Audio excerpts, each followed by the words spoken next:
Hello. There we go. Cool. Excuse me. I'm Max Mokuba. and but yeah, welcome everyone. Welcome summertime. Welcome in. Gonna be having an interesting stream today. Um, so I kind of talked about it yesterday, but I'm gonna kind of talk about it right now again. uh, so last 2 weeks I've kind of just been away. I haven't been really doing much. Aside from studying, oh my god.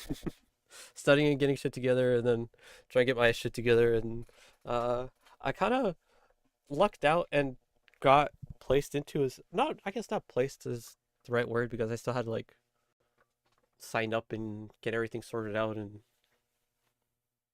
go to the classes and everything myself, I guess. Yeah, like I got the lucky chance of taking these classes last minute and then also getting accepted and then immediately straight away taking them, So, hey, welcome in, Snacks. Welcome in. But yeah, um, CNA Certified Nursing Assistant. I was helping Moku Dad 3 weeks ago, like the week of like New Year's, like the first week of January, the first week of New Year's. I was helping Moku Dad. He installs flooring and he was working at a clinic and it was like so I was like, hey, Mokuba, come help me out, and I'll pay you for the day. I was like, okay, cool, that sounds fine. It's like local here, And then I was like, all right, let's go. So then I kind of got bored of the job. I was just like walking around the clinic and whatnot, just seeing how like all the elderly people are because it's like an elderly home, and elderly clinic type of thing. And then I started chatting with some old people, and then the old people were like, "Hey, so what are you doing these days? What's a young stump doing these days? Like, oh, just hanging out at home, looking for work, and then there's no work, and then not being able to get hired anywhere or anything or anyone, and then shit sucks. So then like you should come help out the nurses here, like you should come hang out with us. It's like sure, fuck it. I've always been interested in the health field, before becoming a stump. I was a white mage, ooh, or trying to be at least. And I was working for, or not working, but like studying to become a EMT, or emergency medicine technician, and be able to work in the ambulances or in the hospitals and such, in very not dramatic, but very drastic emergency situations. See as much gore and violence and what everyday life is usually hidden from us. Um, but the facts of life, the reality of it, that there's violence out there, and one shouldn't shy away from it, but also shouldn't be seeking it. They should be aware of it at least, at least. But um, those classes are fucking hard. Jesus fucking Christ! I took the class like 3 times. I failed it every single time, but I did get a better understanding and grasp of it every single time. Apart from that, um, but Jesus, dude, fucking being able to do a whole EMT course and learn and know everything within 3 to 6 months. The first 2 times I took it, it was a 3 months course, but then I was like, nope, I cannot do this. Let me take the 6 months, and I still failed that one, dude. This shit fucking sucked. So let me try something a little easier. Let me let me try something a little easier. Work with the elderly, work with residential patients and stuff, and let me shift them over. You guys are about to find out what a CNA is and does, and their jobs, deputies, and responsibility or duties and responsibilities. Ooh. Hey, welcome in, Manny. Welcome in. But yeah, just kind of giving a little overview of what the fuck I'm be doing the stream. I feel like it's gonna be a short stream. Um, I only got like 12 videos, and no views. Ooh, it is private, so I'll actually unprivate it. How do I do that? I forget how to do that. Edit. Private. I'll put it public. Yeah, I'll put it public. Safe. All right. So if you go to my YouTube channel, it'll be like public. It'll be all there. All the things I've been going over and learning in class, and so yeah. 3 weeks ago, I was helping Moku Dad installing carpet at a elderly clinic, and then elderly people started like goading me on. I was like, hey, you should work here, and then like, okay, cool, and then I started talking with the CNAs there, and then like, hey, yeah, so there's a school around here, and then you should go, and like, okay, I will, and then I immediately like got cool with the director there. She was really really cool, really really nice. Um, Actually, oh yeah, yeah, Mokuba. Let's just let's set you up for next week. We start next week. It's like what? Fucking. I was like, Jesus Christ. Okay. Um. So so let me see. How do I do this? How do I do this? I could open this. Yeah. Okay. Let me pull up a calendar. January calendar. Ah, spell January. January calendar 2025. Okay. Not printable. I don't care if it's printable or not. Fucking. Okay. Let me pull that down. Pull this up.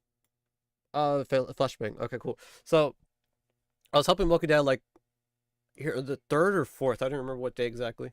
But by Monday, I was at the director's place, or not the director's place, but the class, and she was like setting me up and everything. So, oh yeah, you need like your shots, you need like your TB shot, you gotta get your uniform and books and all this and that. Just order it real quick, and then and that's where I was just stressing out this like second week of like January, just nonstop running around like getting everything done and like have everything ready, and then just this last week right here, the 13th, which was like Martin Luther King Jr. Day, if I remember right. No. When was MLK Day? Hold on. MLK Day was supposed to be the first day of school because it's a Monday, but it's the 15th. 15th was Wednesday. No, what the fuck? Hold on. Google. Not MLK Day. What the fuck? 2024. Not 2025. Come on, 2025. January 20th. What the fuck? It changes? MLK was on January 15th in 2024, but then 2025 is January 20th. What?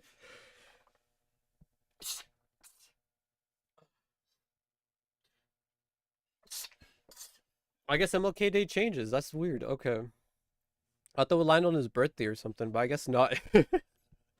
Oh, weird. Okay, so um, but MLK Day was on the 20th. So yeah, this week right here, I was stressing out trying to get everything done. This week here is when the first week of school was happening, but um, it officially my voice kind of cracked. It officially started on the 21st, this Tuesday right here, because MLK was 20th.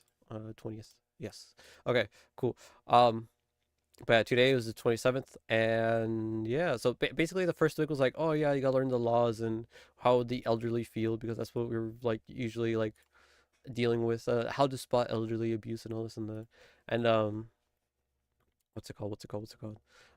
Simple things like that, like be proper and groomed and have your hair nice and be showered and be shaved and all this and that, and then this week upcoming right now is more we're dealing more with the body and then how to move the patients and how to move them out of bed and like how to use like the gait belt and then how to use a whole bunch of stuff, and like step by steps and learning how to do stuff. Like earlier today we learned how to do a skill of like I was just saying, like how to use a gait belt, like how to prop them up from a chair and walk around with them or ambulance with them, and then actually the video's right here. Fucking Ambulate with the gate bill CNA skill pro medic. I don't know what pro medic is, but everything else is like what I was just doing today.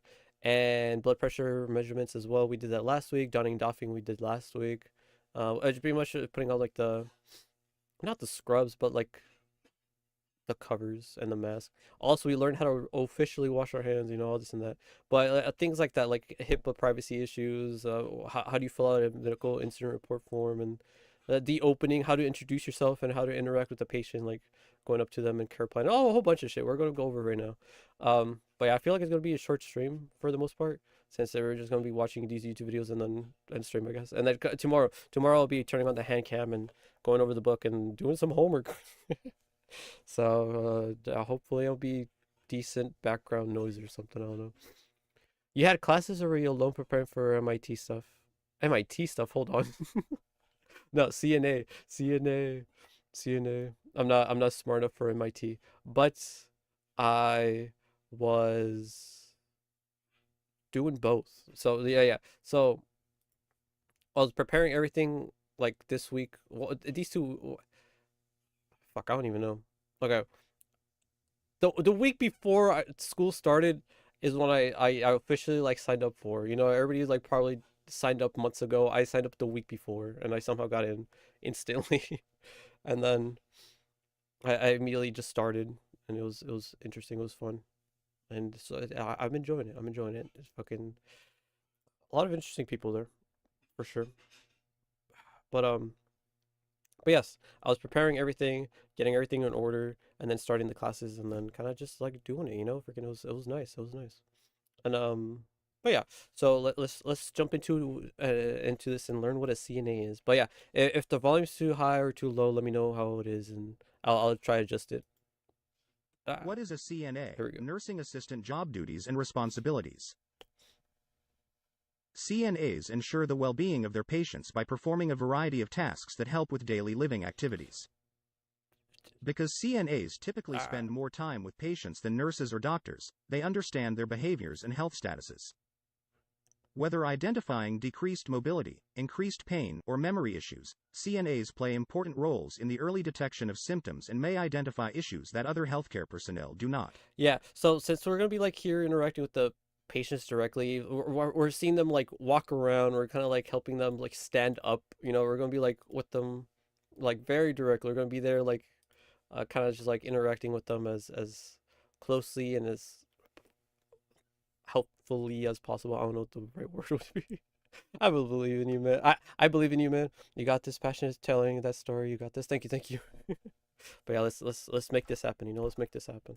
But yeah, that's also part of why I want to have the study stream, so I could like be on top of my shit, and you guys could like help me like push push me forward and be along with me on the journey. Like something cheesy like that, But you get me. You get me. CNA duties. Hmm. Individual tasks can vary based on where a CNA works and the type of patients they serve, but typically That too. So there's like another fuck, there's another video.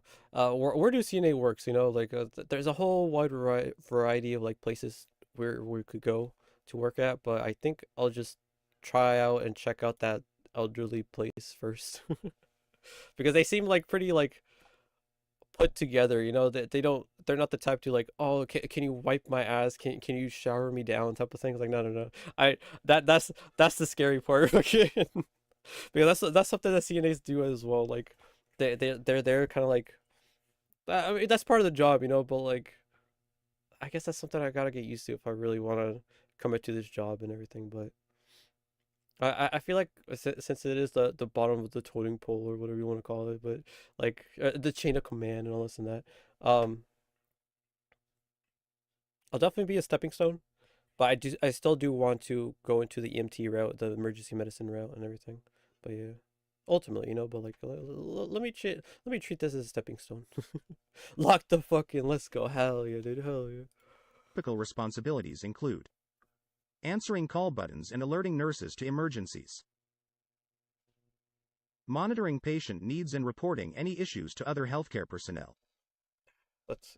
helping patients with their daily needs, such as eating, bathing, dressing, and toileting. But yeah, let's very very simple stuff. Like I help them live basically.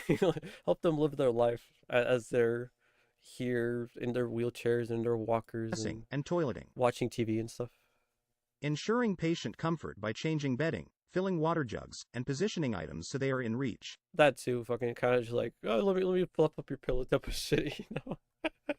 Oh man, that very very simple things. Repositioning patients in beds. Mm. Ooh, I'm not 100% sure, but there is this one job position I remember hearing about and kind of doing back in high school. Transportation, kind of just repositioning patients in bed, but also like moving them across floors and stuff like that.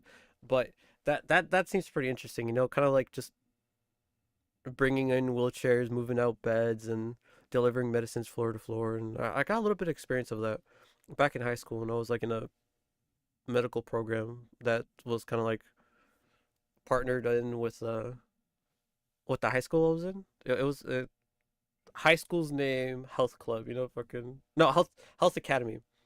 It's high school's name Health Academy, but I don't want to say the high school's name to dox me or fucking. I think the most important part would be to make people feel human in the matter they need that kind of help, right? Absolutely, yes. That's actually something else that we were doing.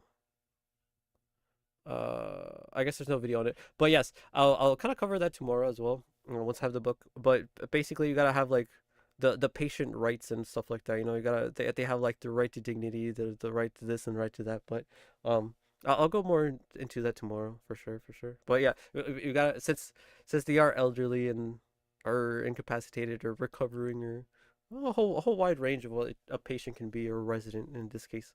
Um, they lived a full life, you know, from so they have a whole different types of backgrounds and but they're elderly and now they're need of care, and so we gotta treat them with respect and such. But yeah, we'll talk about it a little more tomorrow. But right now we're just checking out some videos. But yeah, yeah. Helping patients move from a bed to a chair or wheelchair and back. We just did that today. Assisting with lifting patients from their bed to examination tables, surgical tables, or stretchers. Oh yeah. Measuring vital signs, including blood pressure, oxygen level, and temperature. Is a CNA considered a nurse? As their titles imply, certified nursing assistants assist nurses and other physicians rather than working as official nurses themselves. We're the lowest of the low.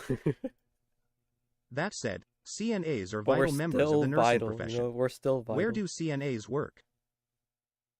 CNAs work in various healthcare settings, including general and specialty hospitals, nursing homes, assisted living facilities, and rehabilitation facilities. CNAs who work in nursing homes deal with elderly patients, while those who work in rehabilitation facilities may care for patients of all ages with various ailments or diseases. So what is okay? There's something I wanted to talk about. Or was it? But yeah, whole wide range of places. You know that they're kind of like since they're assistants, you could kind of just like assist anyone and everyone within the health field. Not necessarily in a hospital, but you could also go in assisted living, nursing homes, rehabilitation facilities. So when it comes to rehab facilities, you know, you always hear about like, oh man, like they're recovering addict and all this and that. They're in rehab, you know. But I'd imagine something like that on top of like people recovering from surgeries or recovering from an injury. You know, they need physical therapy. They need to relearn how to walk, and I'm kind of just there as helping them as well. But at the same time, I think physical therapists are something, or that people kind of like deal with that first and foremost. But at the same time, I think I'll be able to assist them. Uh, but yeah, there's a lot of people to assist and help out and work with. So let's see where it takes us. You know. Nursing homes deal with elderly patients, while those who work in rehabilitation facilities may care for patients of all ages with various ailments or diseases. Yeah. CNAs in memory care facilities have the challenge of working with patients who have Alzheimer's disease or dementia. As a CNA, you have an abundance of options. Yup.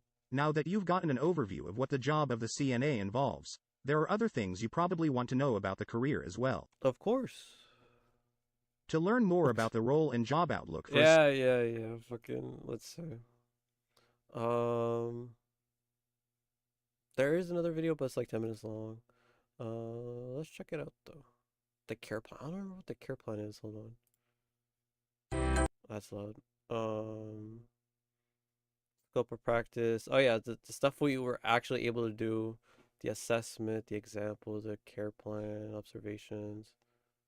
This is basically kind of like a rundown of what we do, I guess. It's 15 minutes. I guess I'll watch it.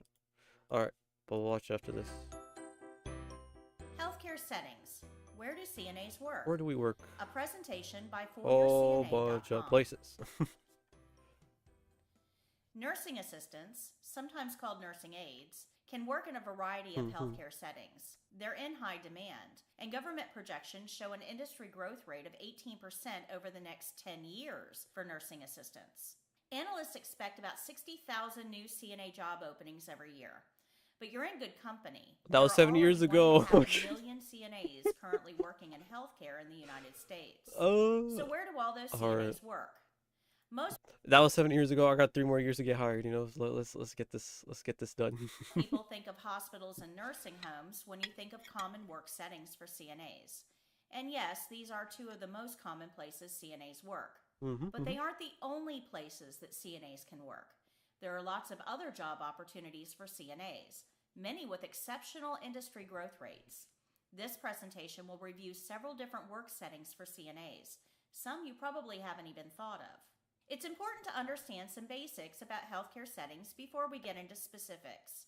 Let's If I remember right, acute care is like immediate. Like they just got admitted. They need some help immediately. Subacute is like kind of the same thing, but they don't need the constant kind of hawk eye looking over them 24 hours 7 care. And outpatient care is people who are like they're coming in but they're also coming out soon. review some terminology first. If I There are remember right. three basic healthcare We settings did that just we go need over to this be last week familiar with: and acute care, already tested for it. subacute care, So and outpatient let's care. see. Acute care Yeah, is that's quite a lot, right? You guys memorized that in like 2 seconds. Okay. subacute care and outpatient care. But yeah. So subacute care, hospital, same day surgery. So they needed the most of the immediate attention because like it just happened. It just happened. Subacute care, the skilled care, custodial care, people in nursing homes, in rehab centers, and mental health hospitals, assisted living facilities, and hospice centers. So hospice means that they're nearing the end of life. They have at least like a year to 6 months of living left. And assisted living facilities are people that like are able to live the life, but still need some help of here and there, compared to where is nursing homes. If I remember right, nursing homes they need a little more help compared to assisted living. But yeah, rehabilitation is more so in the sense of like, again they did just come out of surgery and whatnot, but they are recovering and they still need to relearn how to do some things, and so you're there to like help them out. Mental health hospitals, I mean mental health, people who aren't able to keep up with day-to-day lives and need some help because their brains are a little silly. Nursing homes, they're just the elderly. Now outpatient care, clinical care, outpatient offices, walk-in clinics, outpatient therapy clinics. So that clinical care kind of just like, oh, you walk in, pay a fee, and then you get care right then and there. So that's pretty easy stuff. Walk into a clinic, walk into a little a school clinic or whatnot.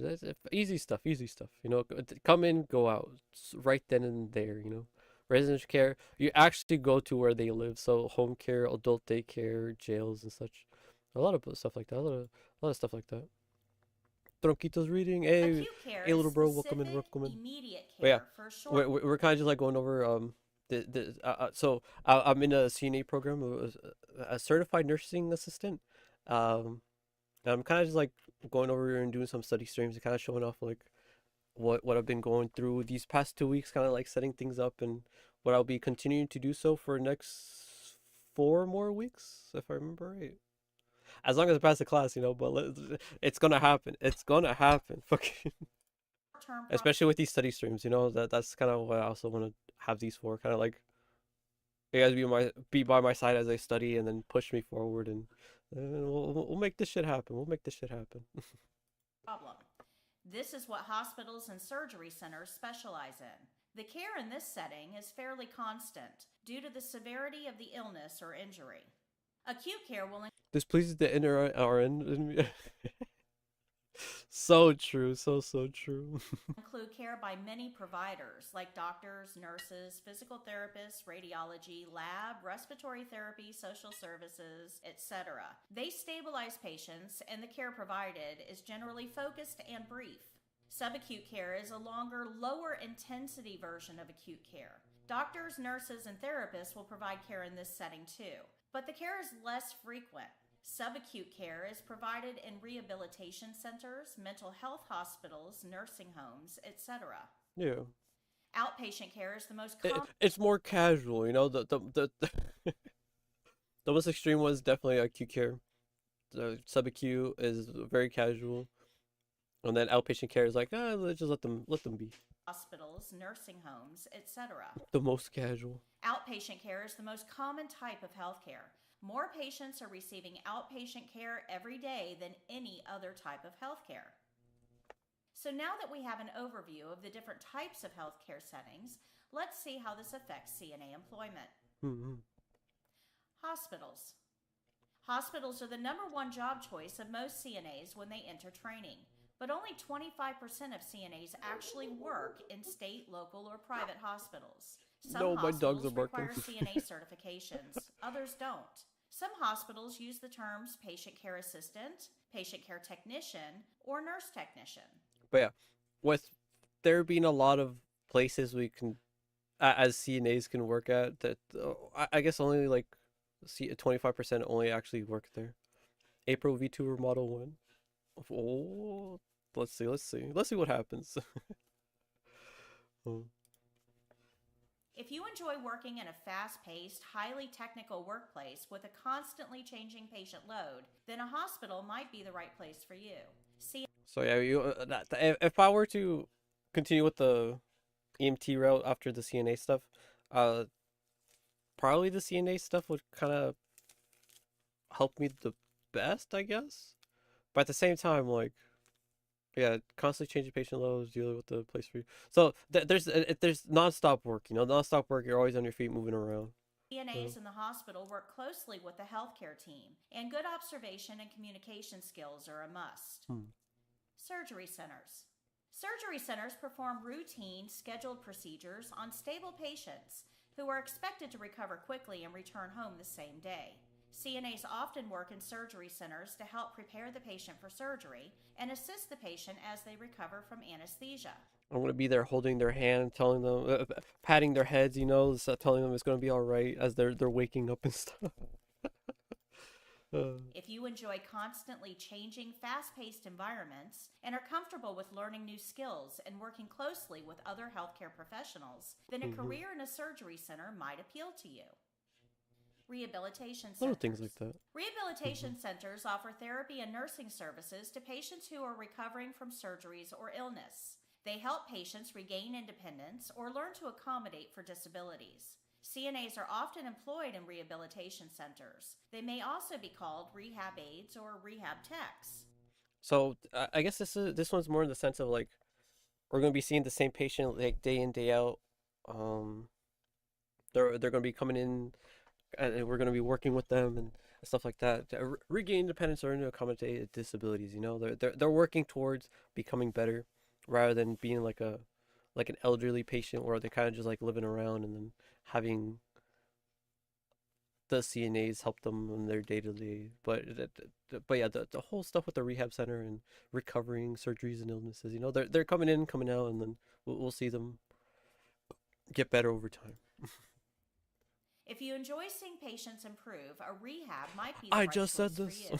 Patients stay 6 to 8 weeks on average, so the setting provides a good balance of routine and variety. But yeah, again, this is more of the physical therapy type of stuff.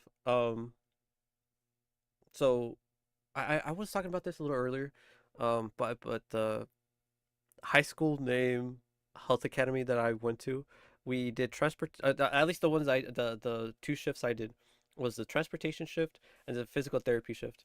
The transportation was really cool. I got to see the whole hospital. I kind of explained it yesterday. It's in the VOD.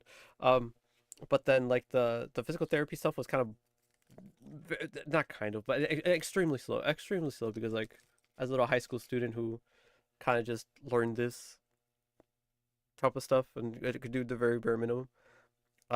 They made us like help them out by getting ice packs and heating packs and putting them in towels and just waiting around and stuff. But imagine as a CNA, you're able to do more, but at the same time, I do not expect that to actually happen. Oh man.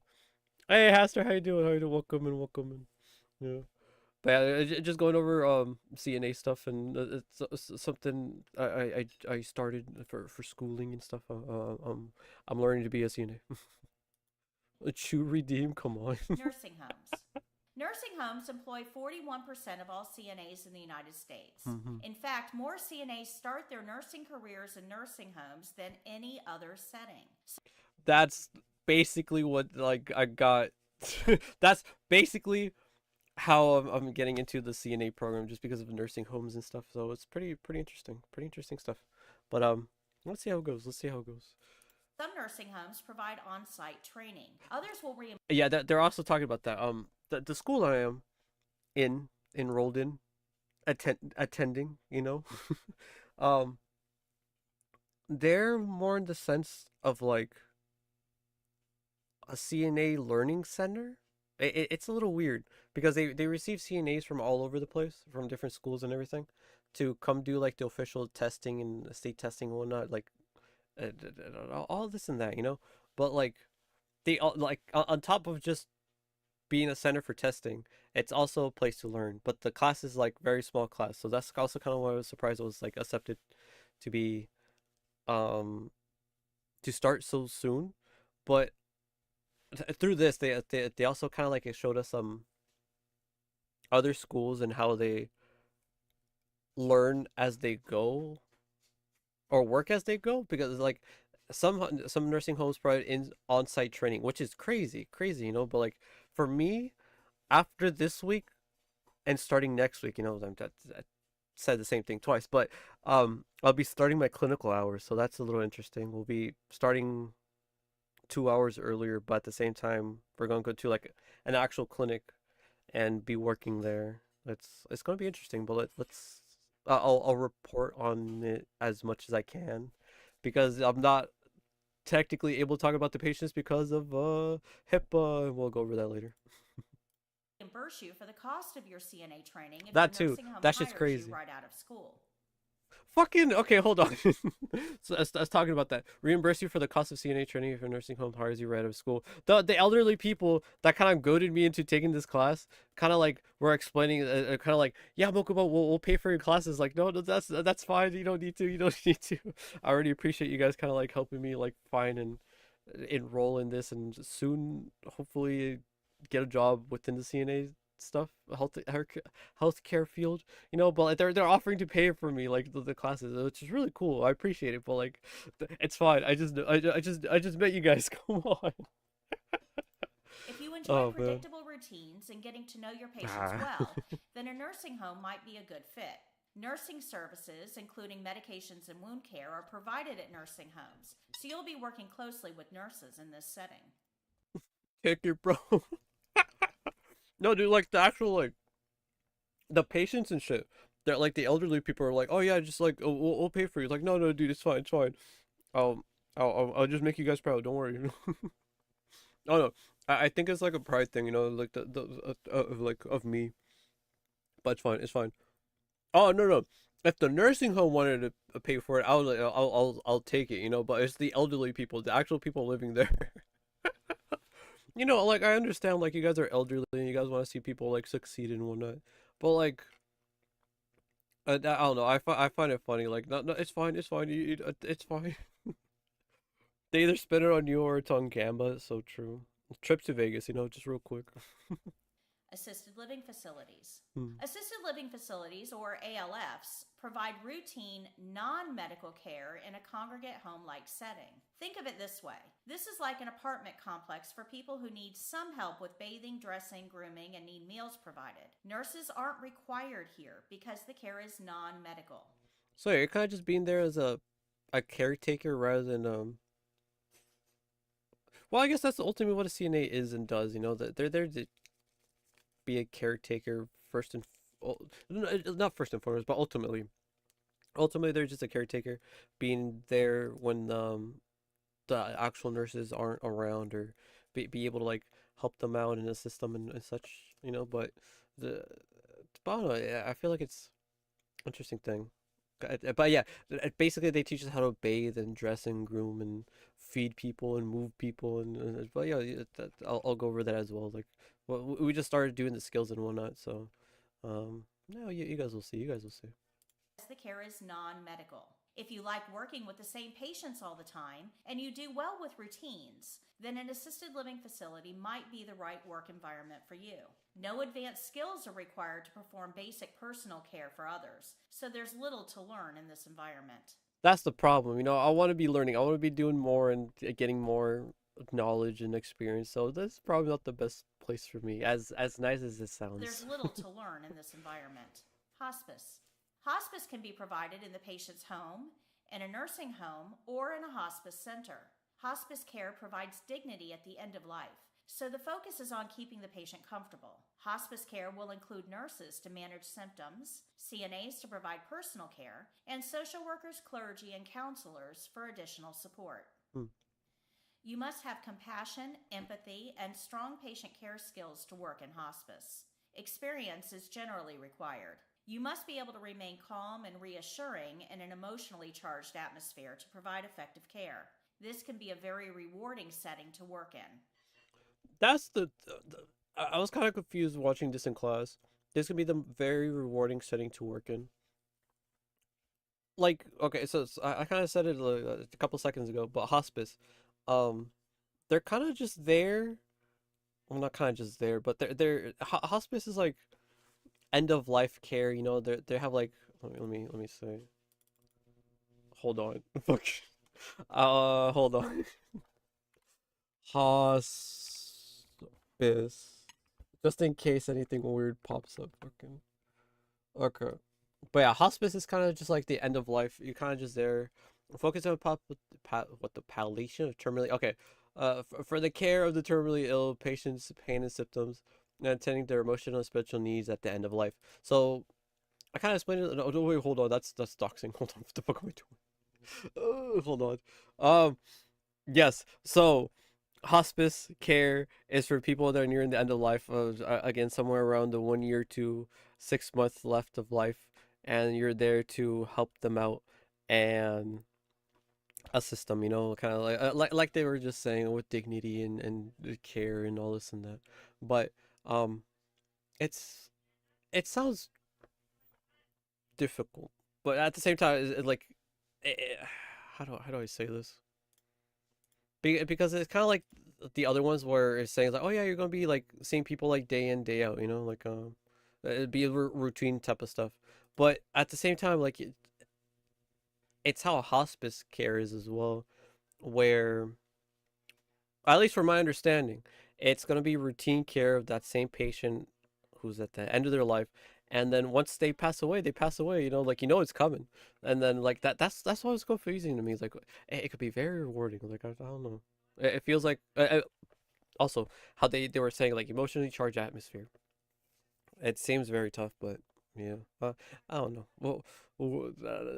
I don't know. The money in nursing homes comes with risk and reward. Big money comes for the anesthesia nurses. Oh, absolutely, anesthesia, like just any doctors, nurses, and everything. Because like you're quite literally fucking playing with their life, as kind of rude as that sounds. Fucking because like too much anesthesia and you overdose them and you kill them. They never wake up again. Too little and they will wake up, or they could possibly wake up and feel the pain, or not feel. No, because anesthesia is like the whole point is you don't feel the pain. But how do I say this? Too much and you kill them. Too little and they are aware and go through some mental stuff. Like they're like they're open and aware of everything that's going on. But that's the scariest thing, I feel like. But you gotta hit that sweet spot. Like you can't go over, you can't go under. You gotta hit the sweet spot, and that's where the money will ultimately be. But it all at the same time seems very, like you just said, high risk and high reward. But fuck up once and that's it. Kill one person in your field of anesthesiology. Fucking that's it. They can't trust you ever again, and then you gotta do something else. This can be a very um, rewarding setting to work in. but yeah. Mental health centers. Mental health hospitals offer Mm, inpatient and outpatient treatment to help those struggling with mental health issues learn healthy coping mechanisms and how to effectively manage their illness. Caring for patients in this setting is usually less focused on providing physical care and more on helping the patient develop independence. Hmm. CNAs can be expected to provide encouragement, set boundaries, maintain a safe environment, and promote participation in tasks. Yeah, so kind of like you're kind of they kind of explain it in the class a little funny, like, oh yeah, you guys are kind of like raising them, you know, you're trying to help them back into society and everything. You're kind of like re introducing them and whatnot, and then but in a way that's patient and tenderly and carefully and all this and that, you know. So it's interesting. It's interesting how it all goes, um, but yeah. Home care. According to the Occupational Outlook Handbook, the need for home care workers is expected to grow by 38%, the highest percentage of all healthcare settings. That means that there will be more job opportunities in home care than any other healthcare setting. If you enjoy providing routine daily care to one client in a home environment, home care may be for you. You must be motivated, compassionate, adaptable, and Mm. able to work with limited supervision or assistance to perform well in this setting. So I feel like at the same time, like with my grandparents being elderly and whatnot, it'll be very nice to be able to help them out in this way, you know. So it also is definitely a bonus, kind of like when it comes to family. To perform well in this setting. Adult daycare. Adult daycares provide short term care of elderly persons while the primary caregiver is unavailable. This care usually is provided in a structured setting, such as an assisted living facility, and will provide meals, entertainment, and personal care assistance.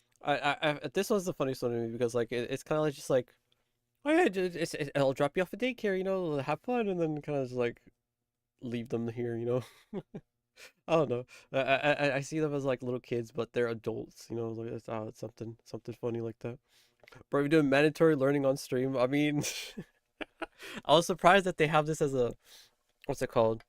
As a, but well, welcome in, Charlie. Welcome in. But yeah, I was surprised that they have this like as a category on Twitch. You know, fucking what's it called? Co-working and studying. So like, might as well take advantage of it. You know, like fucking might as well have you guys like be by my side, learning all this type of stuff, and then uh kind of like pushing me to strive further and all this and that. But I but yeah, this was like all from week one. All the stuff that I went over, and then kind of already starting week two, you know, and we started doing some like skills, how to emulate what the gate belt CNA skill pro medic, you know, like but basically walking with somebody while it's wearing a belt, and this goes over the entire skill, like. But yeah, another skill is donning and doffing, and then blood pressure measurements, and but yeah, and hand washing. Hand washing is the most important one because you have to do it with everything. So, but yeah, this is kind of like like a little journey. You know, you guys are like by my side. We're learning it all together, but I'm the one getting certified. So, so yeah. But yeah, I appreciate you guys being here and then helping me strive for further in greatness. Ooh. Out of work college, Phil, equality and diversity. Wait, hold on. He's just a bit too bigoted, I guess. True, true. Oh, this is like real learning. Yeah, yeah, yeah. So I'm taking a CNA course, certified nursing assistant, and then and yeah. So yeah, yeah. Yeah, it's. I did take a picture. Hold on. I took a picture just yesterday. Um, browse. I think the file name was like GI or something. Fucking. A B C D E F G. There it is. Okay. Here we go. Shit. Wait, no, I hit cancel instead of. Okay, I'm so stupid. Hold on. Instead of apply. Mm, where is it? Here it is. Okay. Here it is. But yeah, I'm straight up learning and taking this class, nursing assistant, nursing assistant care, long-term care, and here's my ex. But yeah, um, quite literally taking this class. and kind of just like studying with you guys, you know. So it's pretty fun, pretty fun. Kind of just like giving you guys a little preview of what I'm doing and where I've been these past 2 weeks and why as to why I haven't been streaming and such. But yeah. Quite, but yeah, that's crazy though. Fuck. Okay, that's also something that scares me. The fact that your friend kind of like failed that class 10 times. Before taking the CNA class, I was kind of like bummed out because I kept failing my EMT class, my emergency medicine technician class, and I took it like 3 times, 4 times, I think. I kept failing it. I kept fucking failing it. So like man, let me just like work a bit, but then nowhere's hiring, and then let me just stream, I guess, and then here we are. You know, let me focus my mind somewhere else. Let me deep dive into my hobbies and play and meet some cool new people. You know, and yeah. But now we're kind of like mixing everything in now together. My interest in the health field and streaming, and then a whole bunch of things, you know, a whole bunch of things. So it all comes together all nicely on this stream. Other settings. There are many other settings and specialties that a CNA can consider for employment.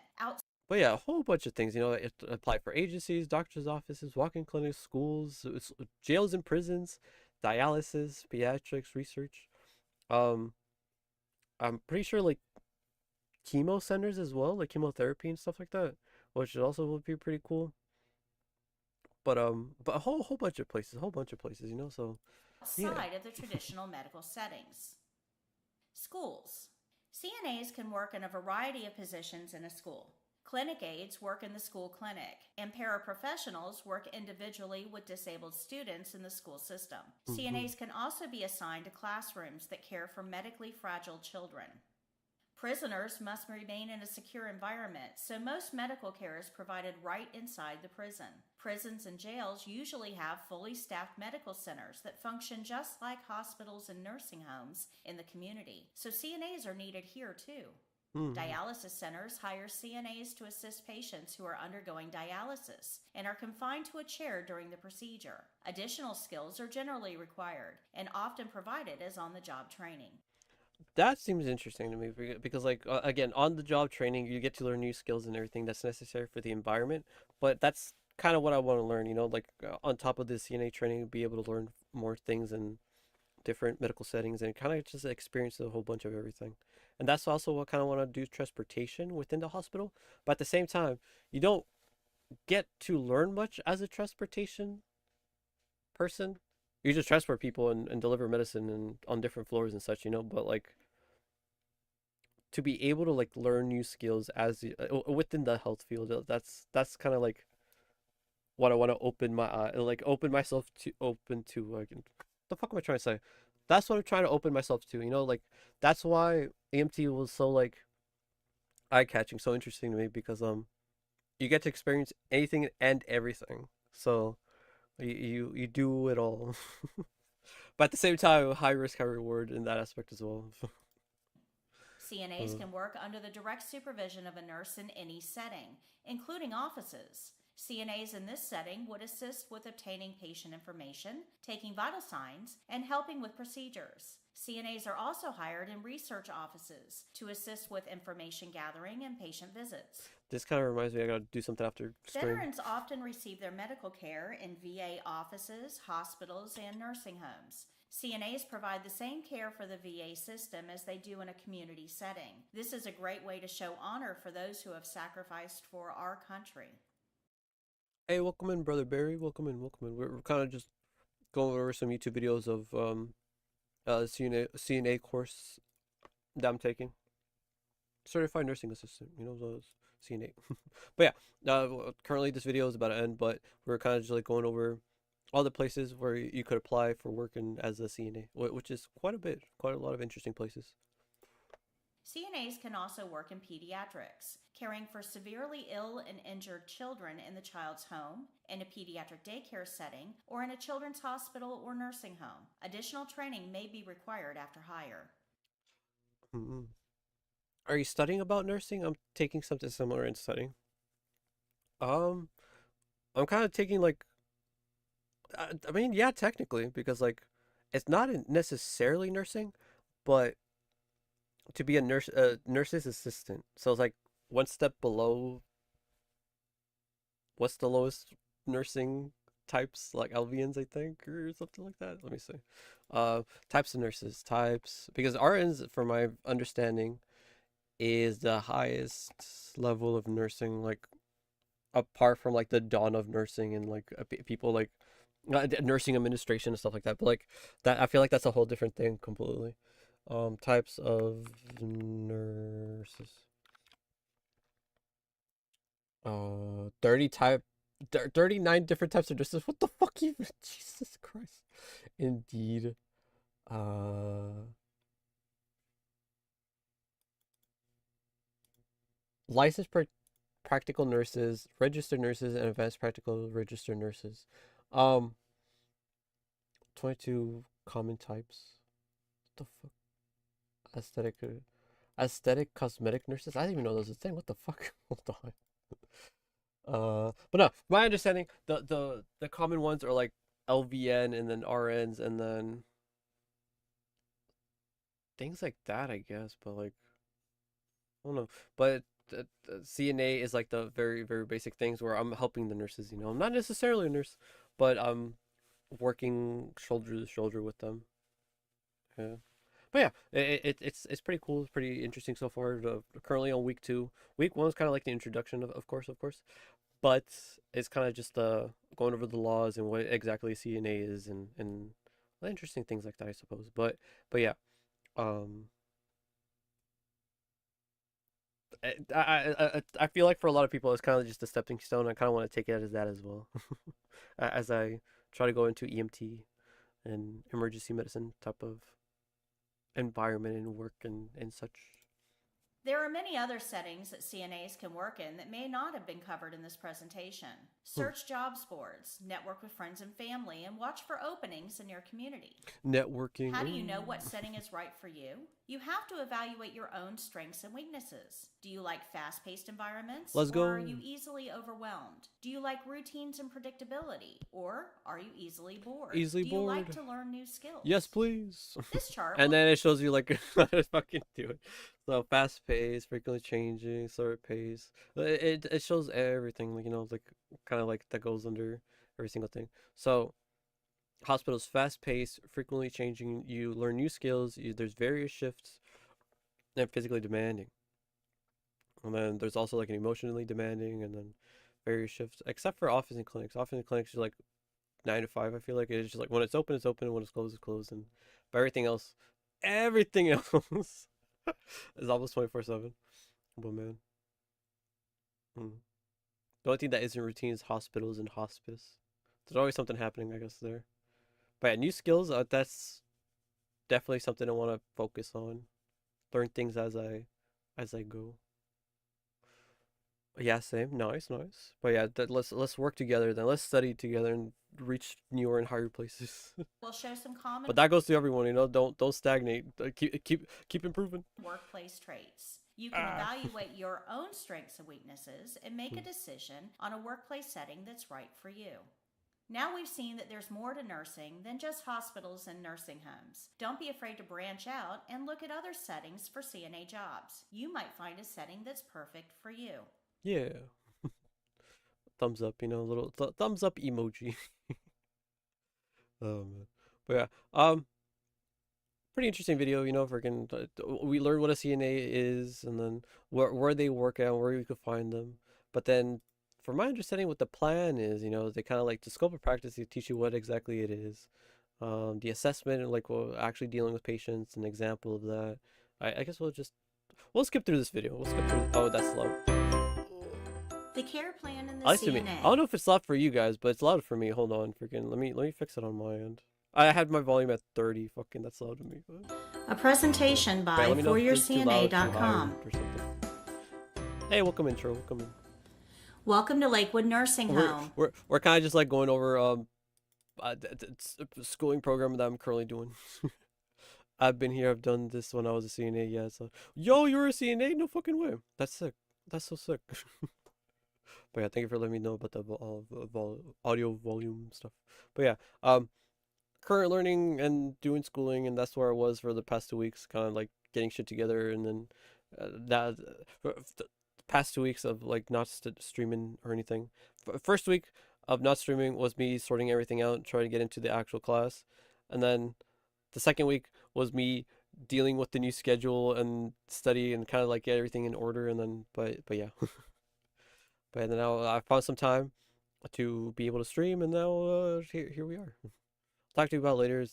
It's good, not bad job. No, of course, of course. Like we're actually just going over where you could do as a CNA, where you could work at. Oh, so there's very many options out there, and then if I don't like one, I could jump and do another, I guess. But at the same time, I don't want to leave any bad impressions anywhere, so I don't get blacklisted, I guess. Yeah, that's the word.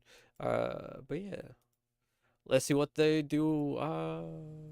Thank you for joining our team. I'll put Come on subtitles in. inside for orientation. We're sure I that you put are all subtitles great even though she's like CNAs, already talking. and you will provide excellent care for our residents. She has her own speech bubbles. But before Word you get bubbles. started, let's review some basics. You're a CNA, so let's take a moment to review what your job description entails. What do we do? Does anyone know what the initials CNA stand for? Certified nursing assistant? That's exactly right, April. CNA stands for Certified Nursing Assistant. A nursing assistant is there to assist the nurse. That means that you will be receiving all of your instructions from the nurse, and you must follow their directions. Yeah, nice job. This will probably include taking vital signs and assisting the patient with personal care tasks. But you may also be asked to assist with other nursing procedures as well. It's important to only do things that you have been trained to do. If you aren't sure how to do something, ask someone for help. It's okay not to know everything. Okay, that's a big thing that even during like the EMT classes, it's important to only do things that you have been trained to do. If you try to do things outside of your scope of practice, you can and will get sued. Because of malpractice, like if you mess up something, or if you get caught doing something, even though if you did it right, you can still get fucked up and fucked over just because like it's a huge risk to not only the hospital but the patient and then yourself as well. Everybody in the vicinity, so yeah.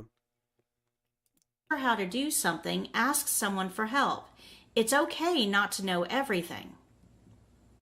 But please don't try to do something that you aren't familiar with. It might harm the patient.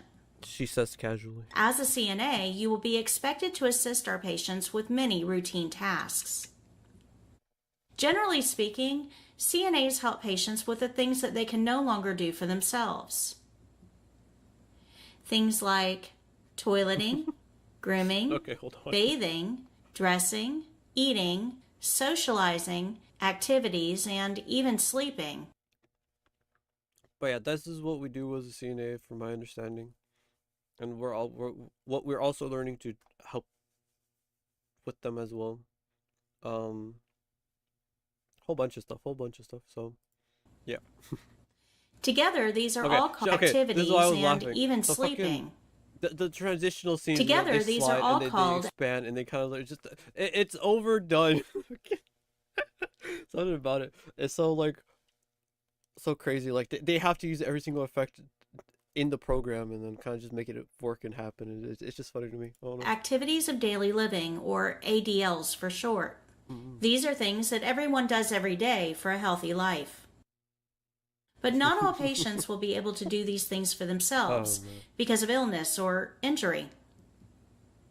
Sometimes people are too weak to go to the bathroom. Okay, hold on. These are so they're moving from scene to scene. Things that everyone does every day for a healthy life. But now she pivots over here. But not all patients will be able to do these things for themselves because of illness or injury. And right here, they transitioned the bubble rather than the whole fucking thing again. It's like, come on. Stick to one thing or just keep it up. Okay, sorry. Sometimes people are too weak to go to the bathroom on their own or feed themselves. That's where you come in. If the patient needs help with she said like 2 words and it flipped. Fucking that's where you come in. Shredded and then it flips. Come on. There just wasn't enough. Okay. patient needs help with any of these tasks, you will be there to help them. But not all patients will need help with all tasks. Henry has had a stroke with right-sided paralysis. He needs help with eating, toileting, grooming, and dressing.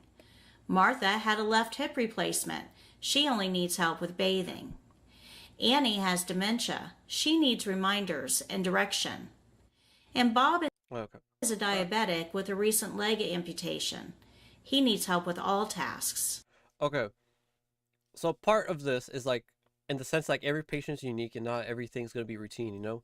So everybody has their own needs and problems and things you gotta help them with, and that's also kind of something interesting that as to why we have to like learn a whole range of skills within the program and be able to assist them on anything and everything that's necessary for their everyday care.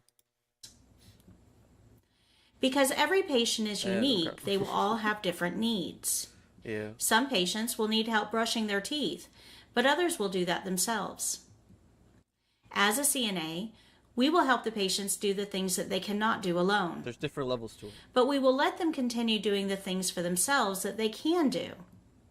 Also, from my understanding, we also have to motivate them to do better and kind of like do help them towards doing it themselves. You know, if they're absolutely not able to, then we're always going to be there. But we're also kind of trying to push them to do it. And I guess it depends. Again, it all depends. It all depends if they're trying to rehab or they're kind of just there for care. But How will I know what I'm supposed to do with each patient? I'm so glad you asked, April. good point. As the registered nurse caring for these patients, that's my job.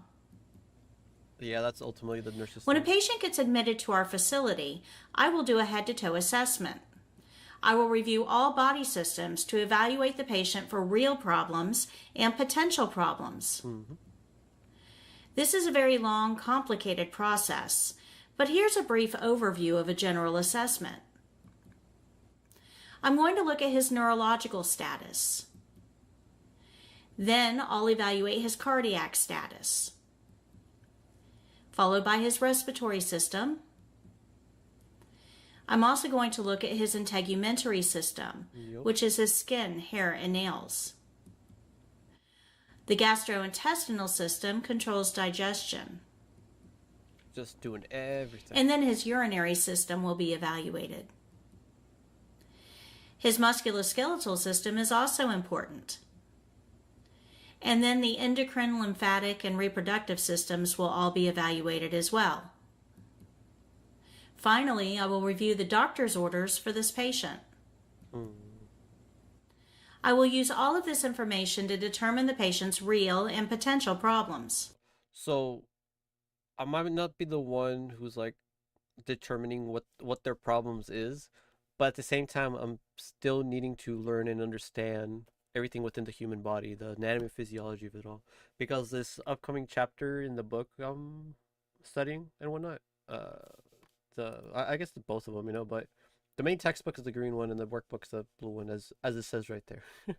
But the upcoming chapter 9, if I'm right, chapter 9 or 10, it's about the healthy human body, you know. So but like that's with any and every health class you take, whether it's high school health or EMT, doctors, CNAs, etc., etc.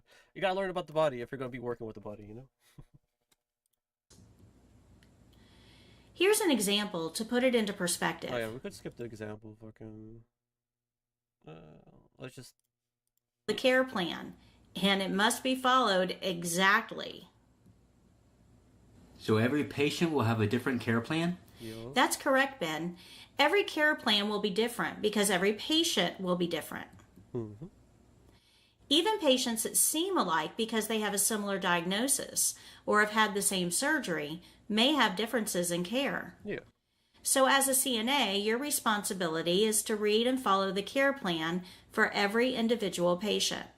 In fact, you could say that your job is to follow the care plan, the whole care plan, and nothing but the care plan. I feel like that they're trying to make a joke there, or like trying to be funny, but like it's so dry. Like it's just you could like hear the change in her voice too, but ah man. Do you think you can do that? Can you follow directions exactly? I Absolutely. Sure. can. Yeah. Awesome. Then you're well on your way to Awesome. being a great CNA. But helping Come on. patients with Okay. ADLs isn't all that you will do. It's so cheesy. You are also there to help nurses by making observations. Yeah, so The CNAs are the hands and the feet of the patient. I don't understand why the feet, but I guess in the sense that we're helping them get around as well, but um we're the eyes of the nurses and the hands and feet of the patients. We're able to help the nurse see and interact with the patients themselves, and then we're needing to help the patients interact with the world afterwards. But um, the observations, that sense is like anything and everything that the nurse can't catch. I'm supposed to report on it as a CNA and whatnot. Any little change or difference or I guess you'll explain it, but yeah, any little different change or updates and with the body and their conditions and stuff, I gotta If the patient is make them cold be and aware of cannot it. reach their sweater, you will get it for them. If the patient can't brush their own teeth, then you will brush them for the patient. I'm not ready for this part because the I forgot what Monogatari um one it is, but the teacher Miss A or Mrs. A, she kind of explained like, yeah, as the test, you gotta at the final exam, you gotta actually like work with people, like as a kind of like rather than using test dummies, we actually gotta use like people for the exam, and so you gotta like brush their teeth as well as their dentures to show that you're able to pass this skill. But my mind immediately went to the fucking like brother sister. What the fuck was it? Brother sister teeth brushing scenario that happens in one of the Monogatari series. Like that, the fucking gif. It always goes like not haunts me, but it immediately flashed into my like head. Like, okay, open your mouth, and then you gotta like brush their teeth. Like fucking, If I the don't know. patient can't get up to It'll be shower, awkward. then I you feel will like help them stay clean. as well as stuff like this. Like, it'll definitely be awkward going into it, But like, I gotta get over that since it is just the job. I will be needing to sponge bath people and helping them shower and change and eliminations. Use the bathroom as they call eliminations. So it was a really cool way of saying just take a piss or a shit, but like fucking, I don't know.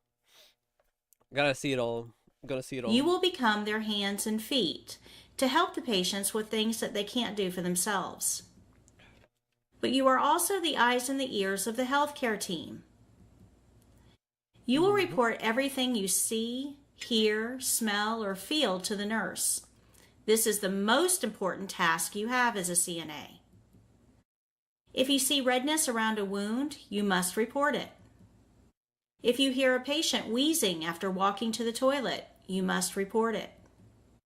If you feel that a patient's skin appears warmer than usual, you must report it. Any little thing I see different, feel different, smell different, sense that's different, report it. If you notice a patient is coughing a lot when eating, you must report it. As the CNA, you will be spending much more time with the patients than the nurse does. Mm-hmm. So you will be in a position to notice a lot more about the patient since you're spending more time with them. The nurse needs this information to make decisions about the patient's care. Reporting these observations gives the nurse another opportunity for assessment. That new assessment may even change the tasks you're assigned to perform. Mm-hmm. Here's a visual example of the care process. And here's how it works. The RN assesses. Okay, again, the fucking scene transitions. I don't know. And here's how it works. I feel fucking it's just actual page turner, fucking rather than slides or transitions or dissolves and slices and shreds. Fucking goddamn it! What the fuck? I'm too old to learn. Dois go, hey, welcome in, Arsenal, welcome in. But yeah, nobody's too old to learn. Old dogs can learn new tricks, and I'm over here as a old ass stump trying to be a CNA. And alongside my peers, my classmates, it's just a bunch of like milfs. Fucking, in all seriousness, they're like little Asian ladies, like that. They're like chest high, chin high, to me. I'm like, it's just filled with them. I'm surprised how many there are.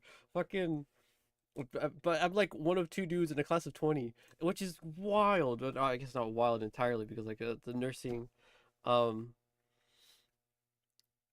nursing field is still very dominated by women, but like at the same time, it's still crazy to me how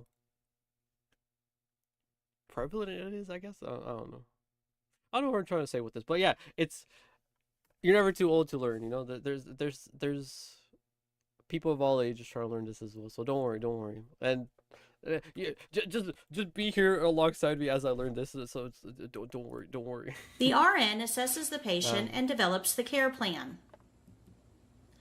This gives you specific tasks to do. While doing these tasks, you'll notice things. Yep. You'll report these observations to the RN.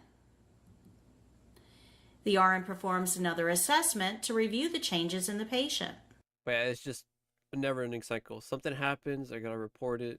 Oh, yeah. So something. No, where is it? So something happens. I gotta report what happened. The RN double checks what I reported on. They update the care plan, and then with the updated care plan, I do the updated care, and then infinity. Fucking. So yeah, That new assessment prompts changes in the care plan. it's pretty simple. That gives the CNA new tasks to do. And the cycle continues around and around as the patient gets better or worse. Simple, simple. This is a continuous process until the patient is discharged. Oh, that's funny how it just like goes around. Now we can skip the example. The nurse's role. We'll watch the nurse's role, but we'll skip the questions at the end. Doesn't this mean that I'm going to be bothering the nurse all the time? Won't they be annoyed? That's your job. The nurse should never be annoyed with you for reporting changes in the patient. They are legally liable for every aspect of that patient's care. Since the nurse requires that information to plan the patient's care, they expect to receive updates from you on the changes that you see. But how often you will have to report changes to the nurse will depend on the setting that you are working in. Mm-hmm. Here, in our nursing home, the patients are pretty stable and don't really change all that often. That's pretty common for long-term care facilities, like nursing homes and ALFs. Yeah. But in other settings, like hospitals, rehabilitation centers, and hospice, patients' health can change very rapidly. Mm-hmm. In those settings, nurses and CNAs are going to work closely, and constant communication is required. Since CNAs must follow the care plan and are not allowed to alter it, they can't solve problems.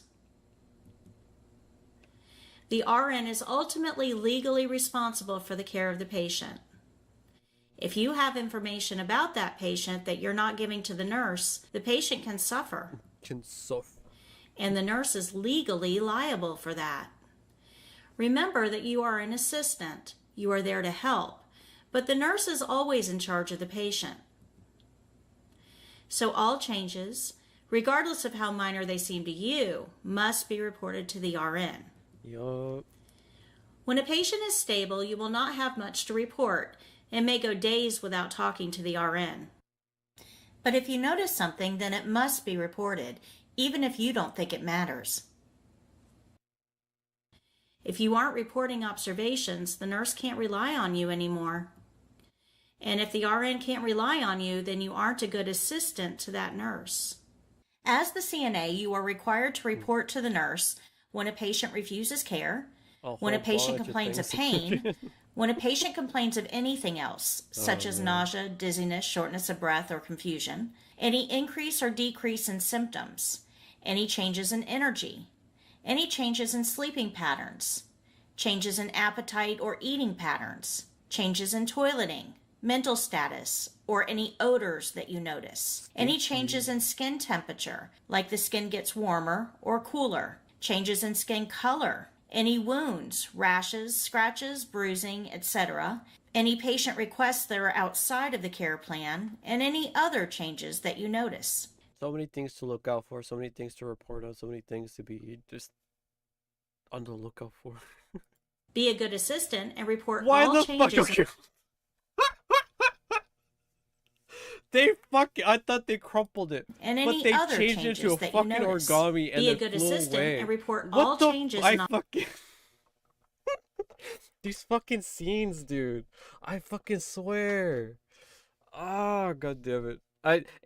I'm laughing because of how kind of like cringy it is, you know. But like at the same time, it's supposed to be like attentive. It's supposed to catch people's attention. But at the same time, man, fucking, it takes me out of it every single fucking time as the fucking slide flies across the fucking screen, quite literally as a fucking bird. You know, come on. Oh, Coco Melon Nursery Rose. We'll watch some of that later. Don't worry, don't worry. We'll coming, look, we'll coming. Observations. That's the I still need most to draw important that, by job the you way, have. fucking- So the care plan is developed by the RN, gives the team tasks, CNAs follow the care plan and report changes. But yeah, since you're coming in, studying to become a CNA certified nursing assistant. These are some of the videos we've been going through in class, kind of just like the basics and whatnot.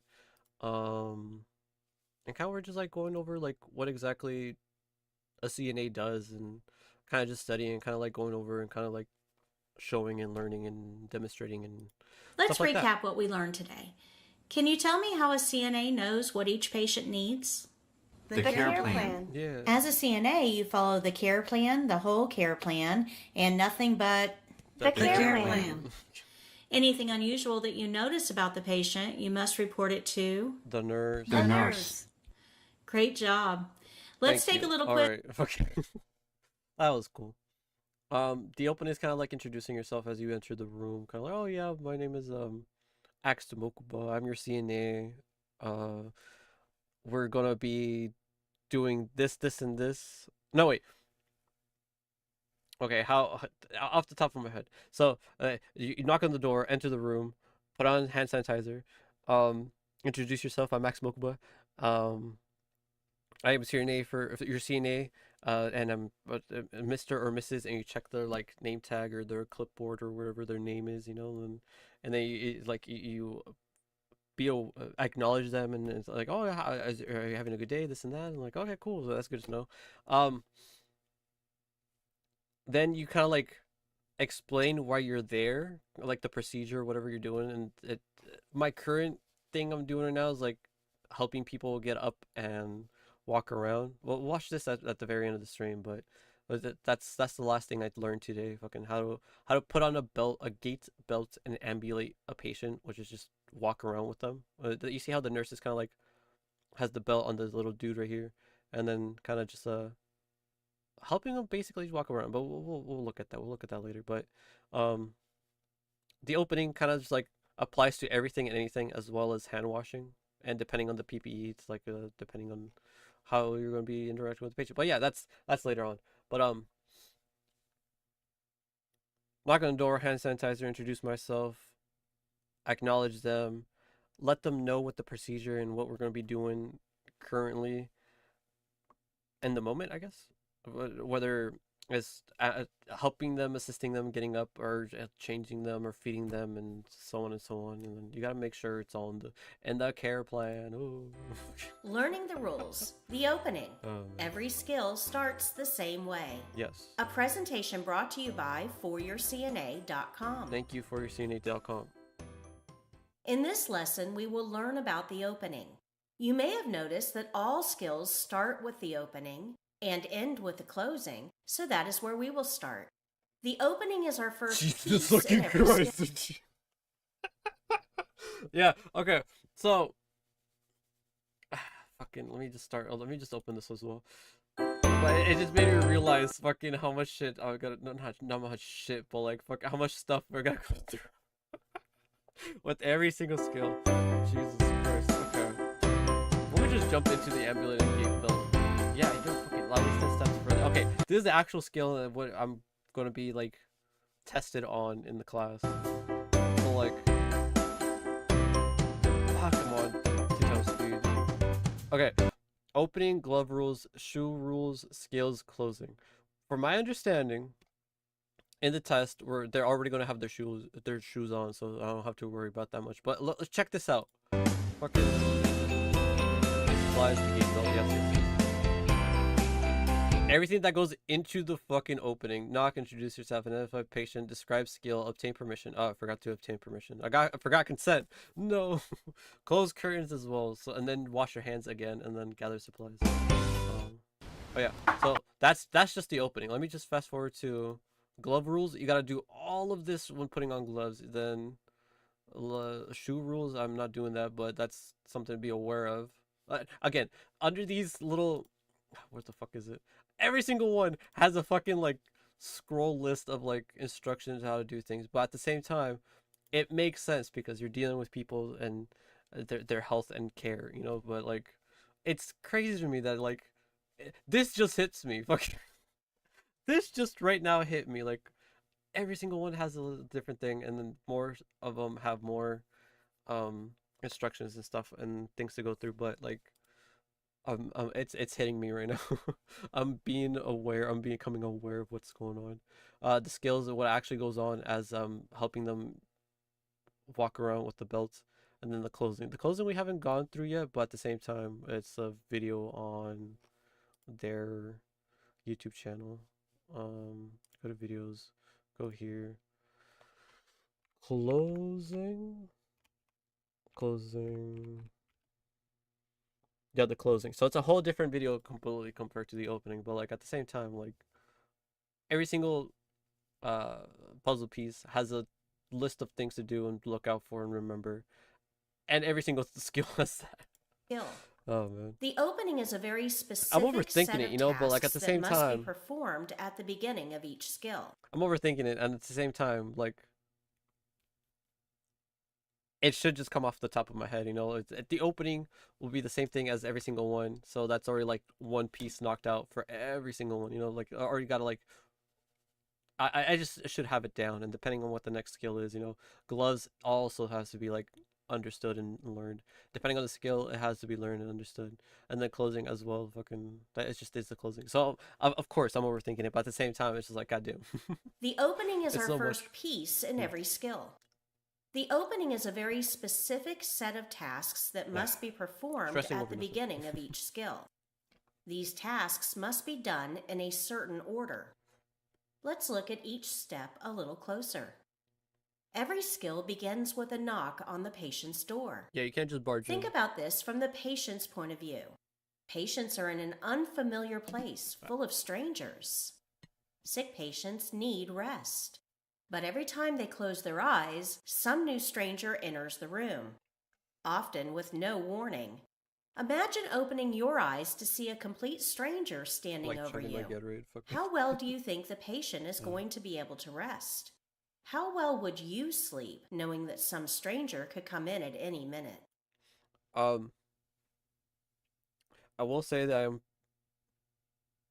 pretty fortunate that I haven't ever needed to stay overnight in a hospital, and hopefully that will never necessarily happen unless it's very serious. Knock on wood. But yeah, it's crazy to think about. Like you're going to be dealing with like multiple faces of people coming in and coming out, and even probably like a roommate, you know, because that's why the curtains are there and everything. But like, man, it's crazy to me that they actually have to like deal with so many people, but at the same time, like it makes sense, you know. Like I'm already kind of jumpy if somebody like knocks on my door and I'm here at home. But like imagine just like that happening at a hospital. That's in a setting where you're the patient in the sense of like you're basically exposed. You know, he's only wearing a gown, so he's basically naked underneath, and like as well as injured or just elderly or whatever the fuck the situation is. You know, but like it's crazy to think about. I don't know. I don't know. If the strangers is a hot woman though, the strangers being a hot anime woman. Hmm. That'll change things, you know. That'll change things. So, but at the same time, if you think about it, like the fucking what cells at work. What if the hot anime women are inside of you already? Oh my god. Knocking every time you enter the room ensures that the patient's privacy is maintained Yeah. and allows them to rest more comfortably between caregiving tasks. Mm-hmm. Think of it this way: patients are paying for that room. When you rent a hotel room, you expect that the employees of the hotel will knock before entering. Very They true. may be coming in to perform a service that will benefit you, like bringing fresh towels. But you still expect them to knock first, even though you are in their hotel. Patients should receive the same courtesy. Don't look at patients like they are in your facility. Yeah, you don't own the place, the fuck? Instead, remember that you are in their room. Or in their room. Now get naked. I'm about to bathe you, you know? Fuck. I think if this ever happens, I'll just assume and make a wish. So true. Fucking if you get fucking a real life IRL hot anime woman, it's a dream come true. But is that a good thing or a bad thing? You know, question mark. Who knows? Who knows? Knocking shows that you respect these boundaries. Every It's encounter just in a must hospice begin fucking with a facility. knock, even if you just left the room. After Oh you man, knock and enter the room, you will address the resident probably by should be name. laughing, but that's I don't know. Most Thought of patients it. have the ability to self-identify or respond to their name. If a patient cannot respond to their own name, the care plan will tell you how to identify that patient. That's a big thing too, because they're kind of telling us like, oh yeah, you're gonna be feeding patients and stuff as well, you know. But like, you gotta make sure that patient is the right patient, because if you feed them the wrong food, they could be allergic to it and actually die from it. You know, go into some sort of like anaphylactic shock or some sort of like problem or something. I don't know, but it's crazy to think about that. It's necessary to identify the patient, but like, why? I don't know. I guess I'm not well versed in the health field, but like, fucking, how often is it that the patient just is not the patient you're attending is not the right patient, you know? Like, the fuck? For the exam, the Come patient will on. not have an ID band. You will simply address them by name. For the exam, a simple name, such as Oh man. Mr. or Mrs. Jones, will be used for all patients. You are graded on addressing the patient by name for every skill. After you identify the patient, you will introduce yourself by name and title. Hmm. Think of all the people in and out of the patient's room every day. There are multiple doctors, several nurses on each shift, CNAs, plus billing clerks, dietary aides, transporters, phlebotomists, EKG techs, and more. Too many to You list cannot off. expect your patient to Jesus. remember you in this sea of strangers. Yeah. You must introduce yourself by name and title every time you enter the room. Yep. After introducing yourself, you will describe the skill that you are there to do. Explain the skill to the patient in a way that they will understand. That's another thing too.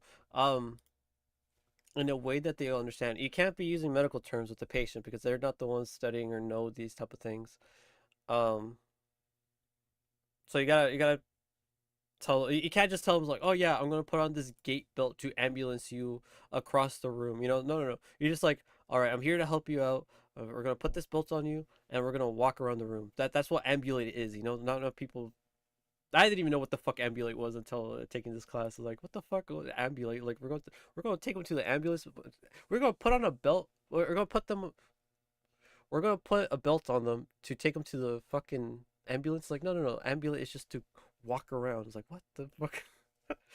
But if I'm over here not knowing what it is, why do you think the patients will know? You know, so like, you gotta explain it in a way that they'll understand. Ooh. Stand. Will you be brushing their teeth, making their bed, helping them get dressed? Then obtain permission. Consent. This is as simple as asking, "Is that okay?"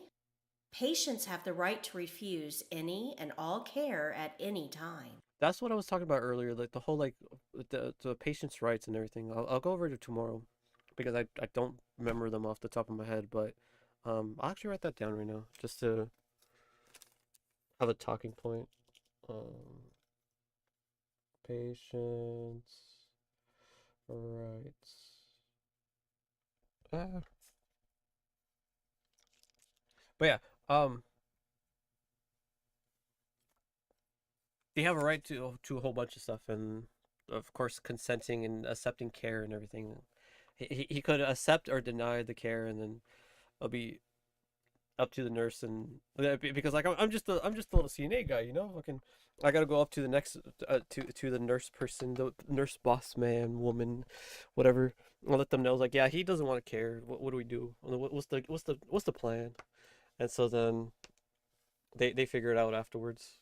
I just noticed you can actually see his little legs like through the bed sheet. That's funny. The fuck.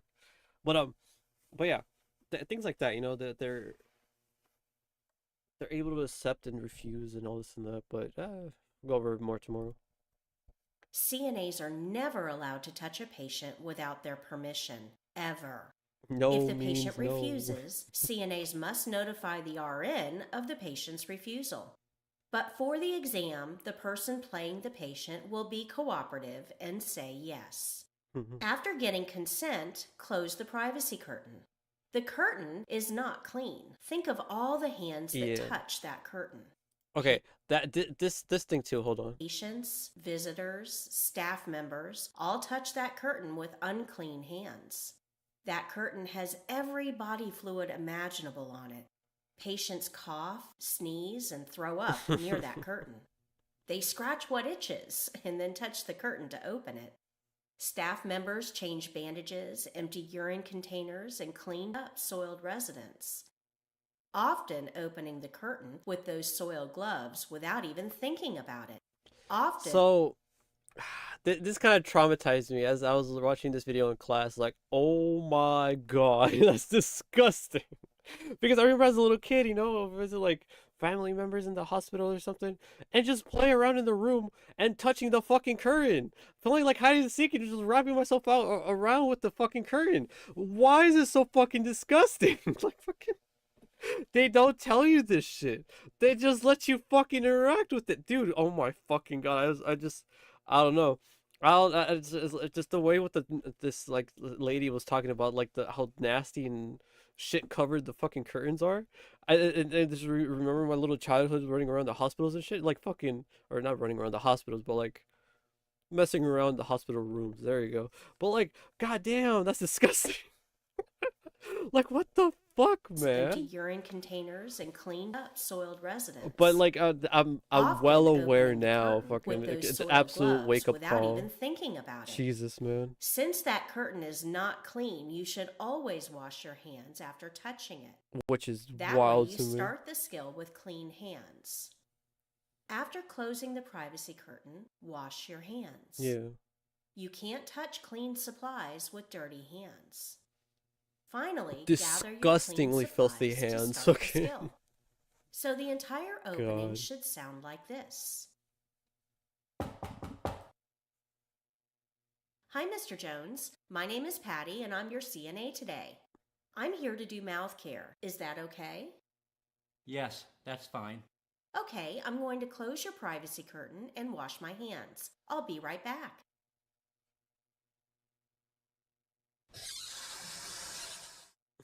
The opening is done at the beginning of every skill that you will do. Practice it often, and you'll never forget how to start a skill. Yep. Alright, I kind of want to jump to the last video. So we're at opening. All kind of new nurse tips, HIPAA. That's more law stuff. This is more of the stuff of like, oh, if something ever happens. But yeah, I kind of just want to jump into the gate, ambulate with the gate belt, or walk around with the gate belt, kind of just to demonstrate what the actual skill looks like and the actual opening. It's fast. It's like immediately, you know, like the video itself is 3 minutes, but like fucking, like it's so fast. It's so fast.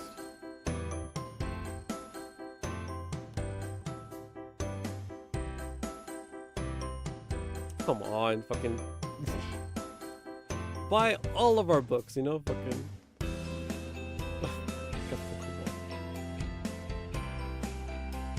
But yeah, this is like the actual skill, something I have to like perform in front of like a proctor and show them like I'm able to do this. Yes. Hello. Hi, Mr. Jones. My name is Patty. I'm your CNA today. How are you? I'm doing great. Wonderful. Would you like to go for a walk? Sure. Okay, let me close your curtain, wash my hands, get my supplies, and I'll be right back. Okay. That's the entire opening. Fucking not even 10 seconds. Hold on. Let me do that again. 30. Hello? Okay. Hi, Mr. Jones. My name is Patty. I'm your CNA today. How are you? I'm doing great. Wonderful. Would you like to go for a walk? Sure. Okay, let me close your curtain, wash my hands, get my supplies, and I'll be right back. Okay. 14 to 15 seconds. That's literally it. That's literally it. Which is insane to me. We watched the whole ass fucking 6-minute video almost for something that takes 10 seconds, 10 15 seconds. Like, come on. It's so crazy to me. But at the same time, looking at the fucking, hold on. Where is it? The part that fucking scared me. Here. Hold on. All of this, even though it's like the openings on every single skill, a lot of these skills and like the steps that it takes, I'll put on gloves, fucking glove rules. We're about to like, she's gonna do it off screen, but like, going over every single thing. A lot of these are just like, oh yeah, 10 seconds, you just, go, fucking just do it, and then. But at the same time, the more like actual skills and stuff right here, the purple ones, the skills, the actual cleaning, blankets and whatnot, I guess. But like actual setup and stuff, that actually takes time. But the fucking opening, absolutely just like a beginner thing is like, oh yeah, watch this 6-minute video for something that'll take you 10 seconds. Fucking, I don't know why, but it freaks me out first. But no, but that's what the whole EMT class was as well. Fucking just like, no, having all this knowledge, be able to like do it at a glance, and then like do it, But the problem is when you're actually like testing it and everything, you're showing off the skill and the actual like knowledge and all this and that. You gotta like vocalize it and do it as you're going. So like the opening for like EMT stuff is like, um, how did it go? It was scene safety, PPE scene safety. So like you look around, check if the scene is safe, and then you put on your PPE or like personal protective equipment, which is like gloves, mask, whatever is necessary for the skill or the environment, and then you gotta make sure, and then, but like that's something that everybody always skips, and it's an automatic fail if you forget it, which is crazy to me. But fucking little things like that, But like, oh man, I don't know. I'll talk about it later this week, but like as we do more study streams, but yeah. But that was the opening. Now she's gonna do the gloves off screen. Okay, are you dizzy at all? No. Wonderful. I'm going to place this gait belt around your waist. This is going to help me lift you to a standing position and provide some stability as we walk. Is that okay? Yes. Okay, I'm just going to slide this around your waist. And if you can lift your arms and just relax. I'm going to place the free end through the first guard. I want it snug enough to fit 4 fingers. That's not too tight, is it? No. There we go. Okay, can you bring your feet together, and are they flat on the floor? Yes. I see you're wearing shoes, so we're safe to walk. I need you to place your hands on my shoulders, and I'm going to use the gait belt to lift you to a standing position. Okay. Okay, so I'm going to place 1 foot in front. This part I gotta like memorize again, because like it all just goes instantly, like they kind of like pivot immediately. But like all of this video, like I did that all of this today. I learned it and did it today. 1 foot in front, 1 foot beside. Go ahead and put your hands up here, and on the count of 3, we're going to stand. 1, 2, 3. Feel okay? Yes. Are you dizzy at all? No. Okay, I'm going to let you lead. We'll walk to that bed. Are you comfortable? Yes. And this is another thing that the teacher kind of showed us as well. Like you don't stand next to them; you stand behind them. Basically, you kind of let them lead, and you kind of like not, yeah. No, essentially, you're just walking them with a belt. But yeah. Feeling okay? Yes. And then you can turn around. We'll walk back to the chair. When you get to the chair, turn around and back up so the back of your legs hit the chair and you know it's there. You're going to put your hands on my shoulders. And That's something I gotta be aware of too. What the fuck? Hold on. Chair and you know it's there. Go back up until your legs hit the back of your legs hit the chair, so you know it's there. What the heck? That's actually kind of smart. When you get to the chair, turn around and back up so the back of your legs hit the chair and you know it's there. Oh. Okay, I gotta memorize that. That's for sure. Fucking. Back of your legs hit the chair and you know it's there. You're going to put your hands on my shoulders and we're going to sit the same way we stood. Ready? 1, 2, 3. You gotta have like Very a wide good. stance and everything as well. Are you comfortable? Yes, ma'am. Dizzy at all? No, ma'am. Okay, I'm going to remove the gait belt. Is there anything else I can get for you while I'm here? No, ma'am. Magazine perhaps? No, thank you. Okay, here's your call light.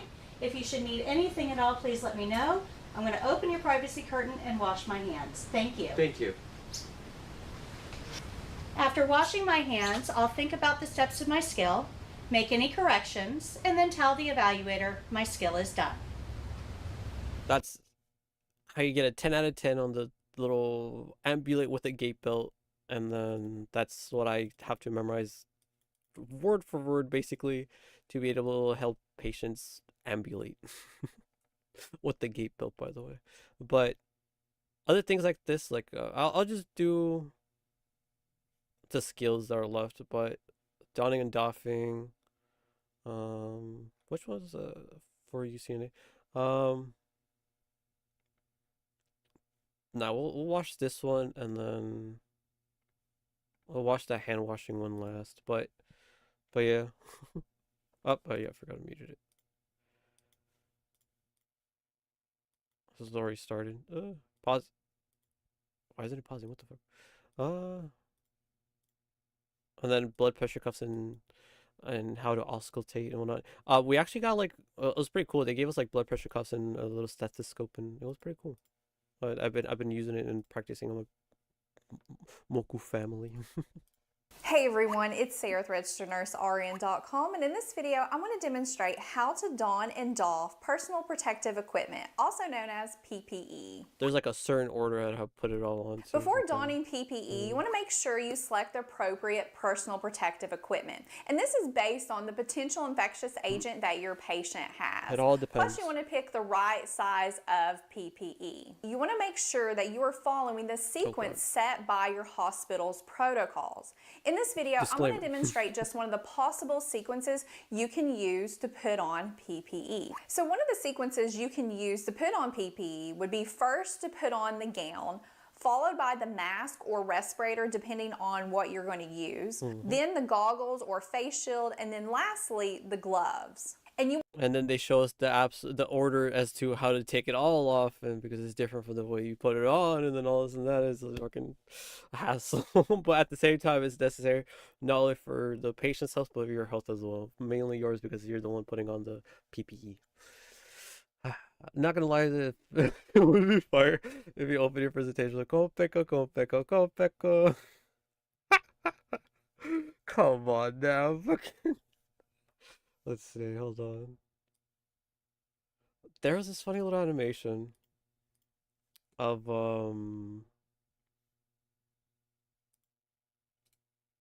Pecora. What the fuck? Hold on. I teach reproductive education. What the fuck? Okay, cool. Thank you, Dizzy. Where is it? Yeah, these two. くそ。ね、たまないんだけどなんで？まだ気持ち悪いな。なんでだよ。笑い方互いに独特でしょ。ちょっと。互いに独特とか言うな。一緒にするな。Try to do the laugh and everything. 母さんの笑い方もさ、じゃあ待って真似していい？あ、いいよ。いいよ。ちょっとそれペコールじゃないよね。There's a full intro. Hold on. 待って、最初からやった方がいいと思う。いくよ。ライブ3期生の嘘だペコラペコ、どうもどうも。どうもの嘘ライブ3期生の嘘だペコラペコ、どうもどうも。What even? Yo, Naki, welcome in, Raiders. But yeah, hello, Jim Flo, hello, Naki, welcome in. I hope you guys had a good stream. You know, I hope so. But I don't know. Well, I was kind of sidetracking because I'm going smooth brain slowly but surely. But I'm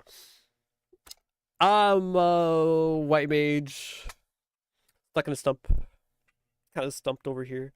I am currently going through a CNA program, a Certified Nursing Assistant for those who don't know, and 2 weeks in. Okay, um, I have been away for a couple of weeks. I haven't been streaming or much at all until this past weekend, where kind of like revealed like, oh yeah, I'm joining the CNA program, kind of like learning all this and that, and kind of want to do some study streams these upcoming weeks, and kind of just like go over and kind of like make myself a little more confident as with you guys by my side and working together, working together. But yeah, um we're doing this whole CNA thing, and then kind of studying it and kind of like showing you guys how it is and all this and that as well. And it's pretty interesting. I feel like, I hope so. Getting people's attention and whatnot. But yes, working alongside each other and kind of like getting all these things together and sorted out, and yeah. Let me give you a little shout out as well. Nani Naki-san. Watch the Chris channel, it was fun. Oh hell yeah, dude, hell yeah.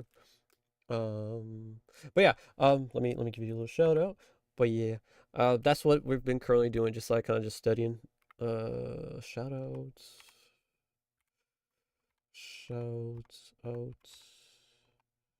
username Naki Potaki 123.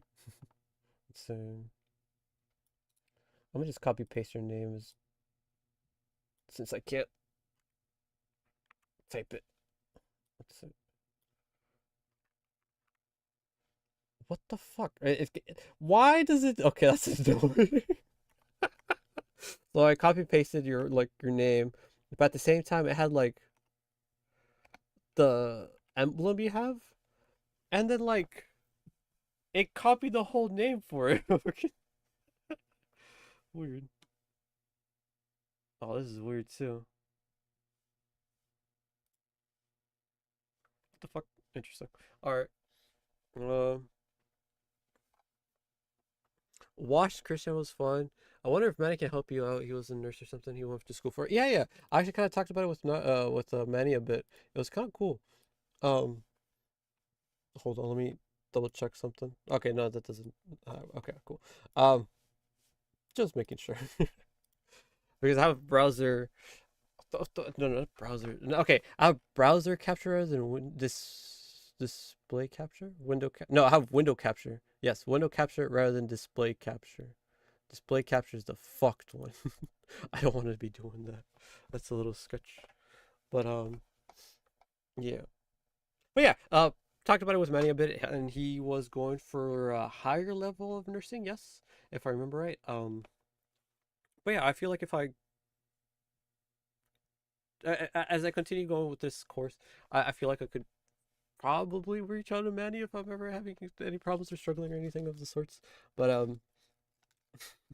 I I I could probably like chit chat with them about it. I don't know. We'll see down the line if I ever need it.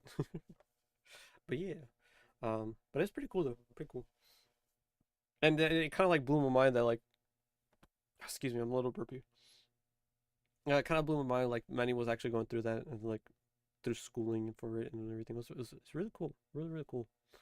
Um, but yeah, um, donning and doffing, so like well,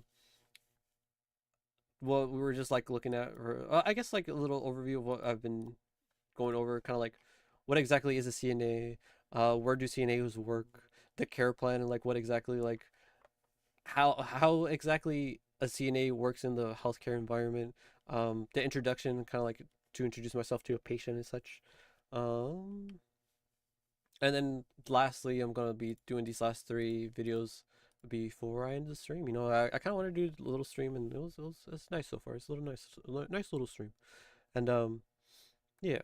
So then we kind of just like went over as you're right before you traded. It was ambulate with the gait belt. Kind of just like walk around, help a patient walk around, and then the entirety of the skill. Kind of like, oh yeah, like introduce yourself, tell the patient like we're gonna put a belt around you, and then we're gonna walk, and then kind of then actually do it. Get the patient stand up. Oh, yeah, stand up with the patient. One. Okay. Okay, so I'm going to place one foot in front, 1 foot beside. Go ahead and put your hands up here, and on the count of 3, we're going to stand. 1, 2, 3. 1, 2, 3, and they're standing, and then you're walking, and then you're coming back, and then you're sitting. And we stood. Ready? 1, 2, 3. Yep. Very good. Good body mechanics. She was bending over and bending her knees. She doesn't have to strain her back. Are you comfortable? Yes. You gotta make sure that Dizzy the at all? patient, yeah, No, ma'am. Okay, I'm going to remove the gate nice belt. and taken care of. Let them Anything know at that all, please let if there's anything left to help with, let them know. And all this happens within like 2-3 minutes. You know, I gotta do this exact skill, almost word by word, as best as I can to my best of my abilities, because I'm gonna be doing it in a real life scenario, as well as the examination. Yeah, but donning and doffing. Use to put on PPE would be first to put on the gown, followed Personal protective equipment. by the mask or respirator, depending on what you're going to use, then the goggles or face shield, and then lastly, the gloves. And you will don this PPE before you enter the patient care area. First, perform hand hygiene. Then put the gown on by sliding it up the arms and insert the thumbs into the thumb inserts of the gown if present. This particular gown has a loop that can be placed over your head. Then secure the gown by tying the ties in the back. Next, don a face mask or respirator.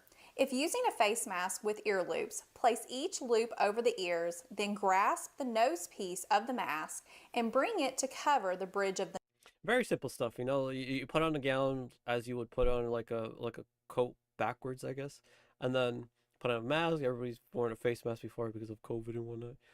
piece of the face mask and pull the bottom of the mask Respirators under are a the little chin. trickier, If apparently. using an I found out because of this video I was using a respirator wrong. N95 respirator, hold the Like the whole respirator in time. one hand with the front of the respirator touching the take the Yes, top okay. strap of the respirator and place it just past the top of your head above the ears. Yeah. Then take the bottom strap of the respirator and place it around the bottom of the head just below the ears, and then make sure the straps are not overlapping or twisted.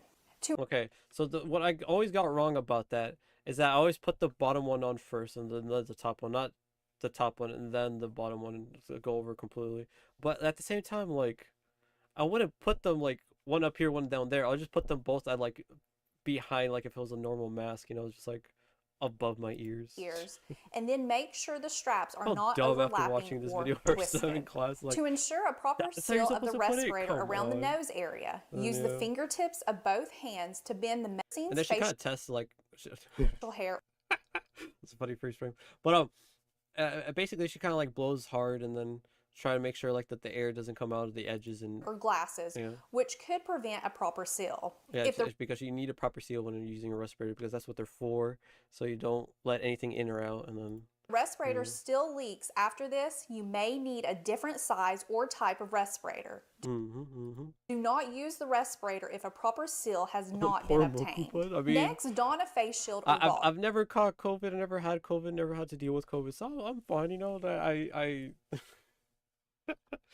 I guess it worked ultimately, everything I've done, so I'm If fine, using you know, I'm goggles, fine. apply goggles over the eyes. Don't worry, Make don't sure worry. any straps or bands of the goggles are secured around the head and the goggles fit snugly but comfortably. Then perform hand hygiene again. Lastly, don in gloves this by fucking pulling each glove over the work hand field, and you gotta extending the fucking wash cuff your of the hands gloves 24/7 over the almost. It's sleeves of the gown. it's Now I'm going to show crazy. you one of the possible sequences you can use to doff PPE. One of the sequences you can use to remove PPE would be first removing the gloves. There's a followed specific way to take off the gloves too. by the gown, then the face shield or goggles, Oh, then man. lastly the mask or respirator. Yep. When removing the PPE, you will be doing this inside the patient care area. However, if you wore a respirator, the respirator will be removed once you leave the patient care area. First, remove the gloves. Do not touch the outside of the gloves because they are considered contaminated. To remove the gloves, start by taking your non-dominant gloved hand to grab the other glove around the cuff in the wrist area. Do this by using a pinching thank you for coming by, Naki. Thank you for the raid. But yeah, if you got a raid and run, don't worry. Have a good night, man. Take it easy. motion to grab it. Peel this glove off by turning it inside out and wad it into a ball with your gloved hand. Keep it securely in your gloved hand. Then take the index finger of the ungloved hand and slide it carefully under the cuff of the gloved hand and peel the glove off the hand by pushing the index finger forward against the glove. It's so over the top as to how to fucking take off gloves and everything, but next, it remove the makes gown. sense. It The makes front of the sense. gown and sleeves are considered contaminated, whereas the ties and the inside of the gown are considered clean. Therefore, avoid touching the front of the gown and sleeves. Carefully untie or break the ties of the gown. Peel off the gown by removing the thumbs from the inserts, if present, and then This move part the was shoulders funny and looking. arms up through the gown, Gotta, like, which wiggle out of helps it. allow the gown to slide off the body. Then from the inside, with the assistance of the arms, roll the gown away from the body by turning it inside out. Oh, yeah. Form it into a ball and discard. Then perform hand hygiene. Again, Next, that's the remove third the face time shield now. or Okay. goggles. Do not touch the outside of the goggles or face Third or shield because fourth they time, I are don't even considered know. contaminated. If goggles are used, remove the goggles by carefully grasping and lifting the back band of the goggles over the head. Of course. Dispose or clean the goggles per facility's protocol. Then remove the mask or respirator. If a mask is worn, the front of the mask is considered contaminated. Therefore, grasp the ear loops of the mask with the mean, this fingertips part's and remove easy, the mask fucking- from the face. Oh, and then Discard wash the again. mask Hold per on. facility's protocol and perform hand hygiene. If a respirator no. is worn, the doffing procedure is performed outside the patient care area. The front of the respirator is That's something I'm gonna be aware of too, whether it's inside or outside of the care considered patient area, but contaminated, I don't know. therefore remove by the straps. Grasp the bottom strap of the mask and lift it over the head. Then grasp the top strap of the mask and lift it over the head. Dispose or reuse the mask per facility's protocol. Then perform hand hygiene. Okay, so that wraps up this video on how to don and doff PPE. And don't forget to check out the other videos in this nursing skills series. Yep. All right, so that's basically the don and doffing. The very simple, like, oh, put on the gown, take off the gown, and so on and so on. And then this is washing hands. This is actually kind of boring, so I don't know if I'm gonna play it.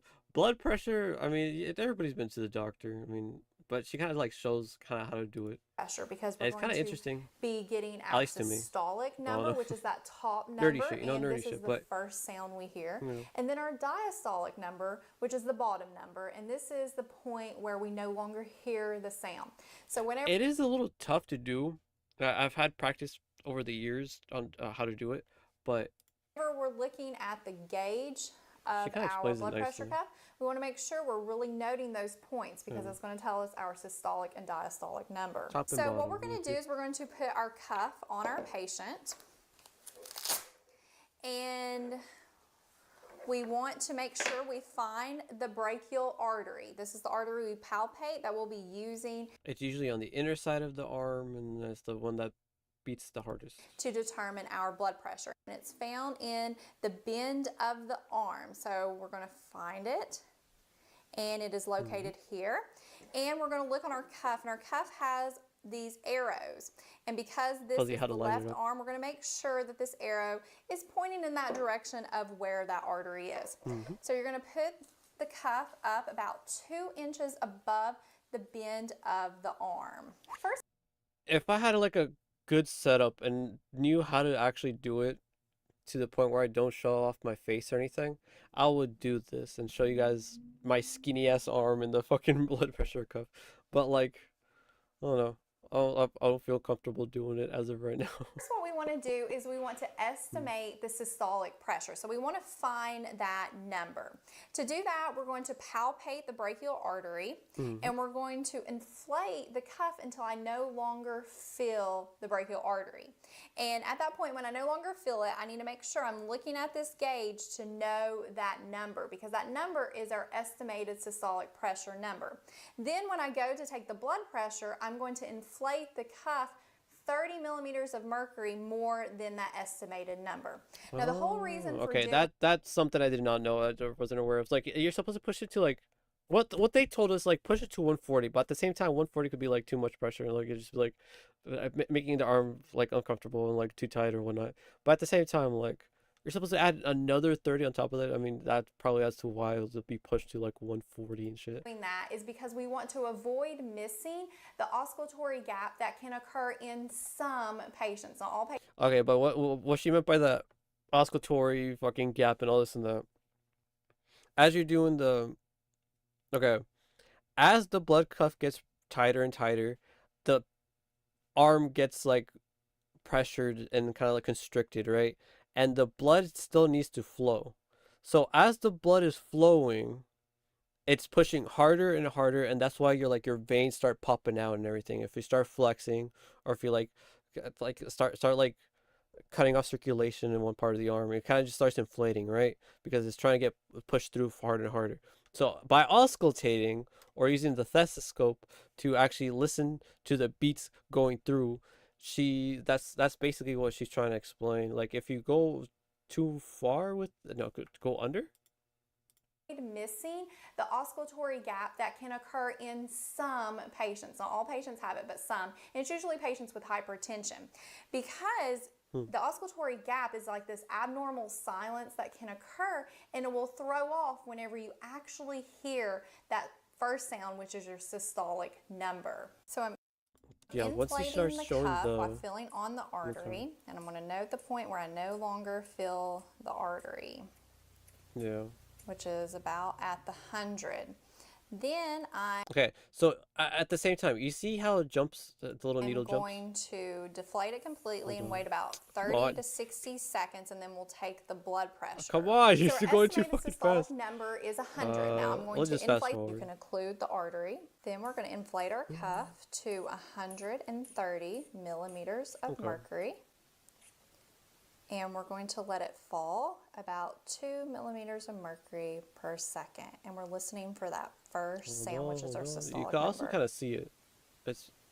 There it is. Okay, you start seeing like how it starts like you'll see. Okay, it's 104. And we're listening for Like that. That's when you start seeing like the actual like that's when it starts picking up the actual beat and flow of the blood that's going through the veins and arteries and such, and that's what you're trying to listen to. That's what she's like, oh, you gotta release it slowly so you could actually be able to pick up on it and then see and listen to it, not see, but listen to it, as well as, I guess, as well as seeing, because you're trying to write down the numbers. But yeah, the first number she said, like 104, because this is 100, 104 right here, that's the systolic, or the top number of the blood pressure. Last sound. And it was 78. So the blood. So that stops right here. That's when she stops hearing the number, or not the number. That's when she starts hearing the heartbeat, and then the blood flow is going through freely without being constricted or having much pressure to it. And that's how you determine the diastolic, or the bottom number. It's really interesting, really like cool to actually like be able to pick it up and be able to like determine it. It's I don't know. Every time I do it, it's always fun. Really nerdy stuff, but I very much like it.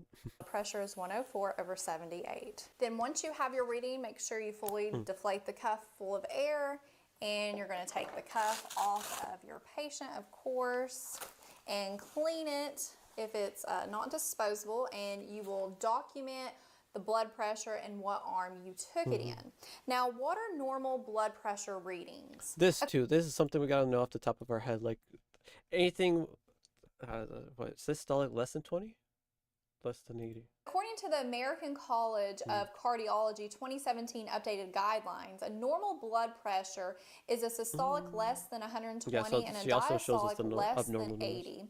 Elevated blood pressure would be considered a systolic of 120 to 129, A bunch and a of numbers, you know, fucking numbers. numbers.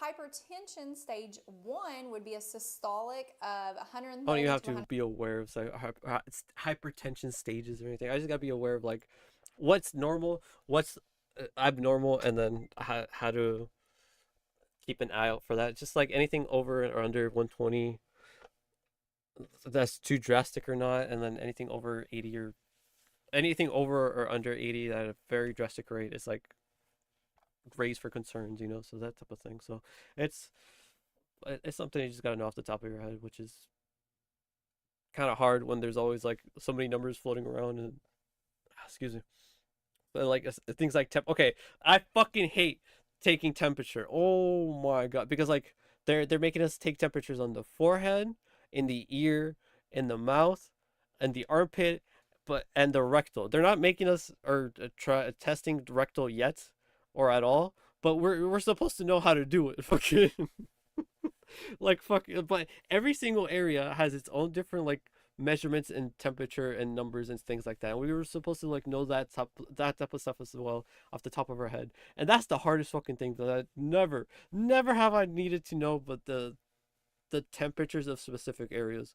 But the most common thing, of course, is like 98.6 Fahrenheit. It's the normal body, no, yeah, normal body temperature.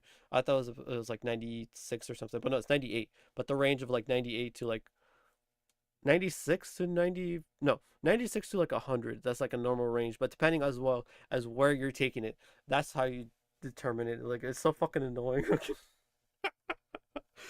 But I have to memorize it all. So yeah, some people can run hot, some people can run cold, and just gotta be aware of it. Gotta be aware of it. But yeah, that's basically all the stream. That's the stream. Fucking we basically went over all the things I kind of want to go over. These are kind of more boring ones, and then the hand hygiene as well. Fucking, I'm gonna skip those. And this kind of just like a repeat of what to do. This one's kind of like just to the point. This one kind of like explains it a little bit deeper. But yes. The playlist is on my YouTube channel. Go here, go to playlist, go CNA right here. All these are private, my stuff, but the ones that are public are stuff I talked about on stream. Cement T Music, the guy who does my opening. And as well as many other freaky horror chubas openings as well, or just background music. And CNA stuff. So the CNA stuff is gonna be there in the playlist. So yeah, for those who are interested in it, if at all.